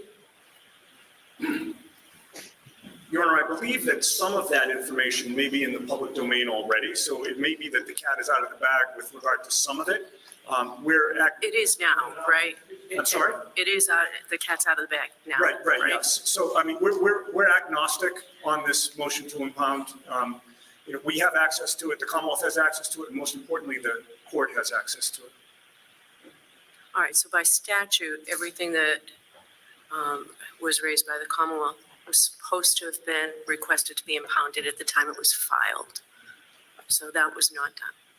Are you talking about the motion that we filed with regard to the Albert phone motion? Yes, the attachments. Mr. Lally just outlined it. I don't think that there were any grand jury minutes attached to that motion. No, that was a separate motion that Mr. Lally just filed on behalf of his motion. Right, and we don't have. When he was taking issue with the She didn't interrupt anymore. Right. Okay. Yeah, again, we don't have an objection at this point. All right, Mr. Clerk, those are both allowed. All right, is the hearing, those are both allowed by statute. So is this hearing over? Your Honor, if I could just address, the Commonwealth had filed. You want to run out of there or what? Is this hearing over? Is this hearing over? Some time ago, a proposed procedure regarding communication stored in the defendant's iPhone. So we had addressed this briefly, I think, on the last court hearing date in February in relation to the defendant's phone. So the defendant's phone was seized lawfully from her pursuant to a search warrant. The information contained therein was then downloaded. Upon a cursory review of that information, there was an indication that there was some communication between Ms. Reed and Mr. Unetti contained within the information within that phone. So obviously all examination of Ms. Reed's phone from the Commonwealth's perspective ceased at that time. And we had begun exploring and filing this motion. I had it in hand to file with the court on the last date. However, after several discussions with Mr. Unetti and counsel for the defendant, I was then informed in court on the last date that the AFE or the independent sort of forensic examiner that would look at that phone was believed to have some sort of conflict. It was not acceptable to Mr. Unetti. So there was a separate person who essentially runs the lab at the Attorney General's office, who I spoke to Mr. Unetti about whether or not that person would be acceptable. He does have a conflict, just so the court is aware, as far as grew up in the same town as the victim and his siblings. But Mr. Yannetti indicated that he, at least verbally to me on that date, that he didn't see any issue with that conflict, as the person would just be assigning it to a couple different forensic examiners within his office. I then modified the motion to incorporate that subsequent AFE, sent a copy of the motion to council 6 weeks ago or so, and still have received no response. So what I'm looking for today is action on that. The other thing that I would note for the court is that council had asked for a raw extraction copy of the material from the defendant's phone, which was then provided to council on March 22nd. So for over a month, the defendant has had access to the defendant's phone and the Commonwealth has not, because council has failed to respond to whether or not the AFE was reliable or not. And what I was referencing on the last court date is the court had indicated that if we were to come to some sort of agreement, the court could act on the papers and obviate the need to address it on this date. It hasn't happened. I would submit that the proposed protocol was more than reasonable, and I would ask that it be allowed by the court. So, Mr. Yannetti? Yes. I was the one to suggest that it be analyzed by the Attorney General's Office, Cyber Crimes Division. I thought that that was clearly, we have no objection to that, but I'll announce it in open court. We have no objection to that. The motion for the protocol, procedure is agreed to. And you're okay with the individual that was cited in it? Yes, the individual who was cited in it is the head of that unit. I know who he is. I respect him. He revealed to me at the start that he has a personal conflict. I have no issue with him assigning it to somebody in his office. Okay. So the motion's allowed by agreement? That's fine. Okay. Thank you. Clerk? Motion's allowed by agreement. Just one other thing. Mr. Lally had mentioned to me, and I don't know if he still intends to be heard on this, but there was an issue of exhaustive testing that I thought. He argued that a while ago. Okay, and was that acted upon by the court? He said he was waiting to hear back from you where we stood on that. Right, so with regard to that, Judge, we're all for exhaustive testing as long as we can have our expert present at the time. So, Mr. Lally, would you say again what you explained to me? Certainly, Your Honor. So there's a form that's provided by the lab that I then provide to counsel. In this case, in any case, that where exhaustive testing is necessary and the sample will be subsumed within the analysis. So I provided that to counsel. I just simply need counsel to execute that form, indicate whether or not they want someone present and who that person is, what their contact information is, and then provide it to the lab. The lab will then contact their expert and schedule a time for the testing to be done. Okay, we're happy to do that, but my understanding from Mr. Lally's earlier argument is that only applies to the hair that was found on the car. That was not part of any motion that we had today in terms of a motion to compel. What about the other evidence with regard to the tissue samples and everything else that we actually asked for in our motions today? Is there exhaustive testing on any of those items, Mr. Not that Lally? I'm aware of. Okay, fine. Yeah, so we'll sign regarding the here. We're not concerned about it. Okay, is that everything? Jesus. Commonwealth, yes. I believe Who so, wants Judge. to Thank you. go? Thank you. We'll see you on the 25th. Oh, fuck. Auntie Bev. Gotta love it. Whoa, I didn't realize we're 3 hours here. Holy schmolies. My talking slowed everything down, but it was well worth it. And Aiden being in the chat tonight was amazing as well, too. So let's see. I want to show you. I got some ideas here. I'm gonna give a let me show this to everybody. See if everybody likes it. Maybe we can make it happen. I got a little fine tuning to do here. I was messing around a little bit while the stream was going, and I got to just get the quote perfect. But check this out. I think this is going to be a good shirt. So I got Jackson with the quack. Okay. So we got quack with the ribbon. And then the back of the shirt can be, if it looks like a duck and quacks like a duck, then it's a duck. I think that would be pretty cool. I just got to work out a little bit more of the details, but I love this. So maybe we'll make up some t-shirts. I love that. I got to make sure the quote is correct. I got to go back and listen to it. But we'll make some shirts up, and I think it will be good. We'll get some LTL shirts going. That's so good. We'll put that in the front, this on the back. And I just got to mess with it a little bit and get it perfect. That's a good shirt. I love it. Maybe we can change these and put Action Jackson there or something funny. But I think it's funny. We'll mess around with that. Okay. Hope everybody's gonna like that. We'll get something up. I put quack quack. Yeah, we'll put 2 quacks in there or something. I'll mess around with it. I gotta get the quote perfect though. I gotta get the quote down. I gotta go back and actually listen to the quote, and I gotta get LTL on there somewhere. And Free Karen Reed. I mean, we'll put Free Karen Reed below the duck. I think it'd be awesome. All right, so here's where we're at. Looks like you're calling him a quack. No, I think if you get the joke, on the back, we'll figure it out. No, I'm not calling Jackson a quack. Get over it. Maybe we'll put Action Jackson on the front instead of quack. It's just a rough idea. Jesus. All right. Here's what we got. Tomorrow night, we're going to take part 2. We'll do part 2 here. And then Friday night is Melanie Little. Should be on the channel at 8 p.m. Eastern Standard Time. I'll get the thumbnail up as quick as I can. I will be free and clear tomorrow. We'll have the stream. We'll do part 2 of, yeah, geez, man. Everybody just jumps out. Look at it. Everybody's all over the place. Yeah, we'll do Action Jackson in the front. Don't worry. Maybe I'll put a little beret on him and I don't know. We'll make it funny. Don't worry. Oi! I shouldn't have just shown anybody. I should have just done it and printed the damn shirts. Anyway. All right. Tomorrow, part 2. I don't know. Maybe 8 p.m. I just haven't figured out what time I'm going to go at. I'll get all that put together. And then, again, Friday, 8 p.m. Eastern Standard Time, Melanie Little will be on here. And we'll do pretty good. I'm perfectly calm. We'll figure some stuff out. We'll figure this shit out. Relax. All right. Everybody have a good night.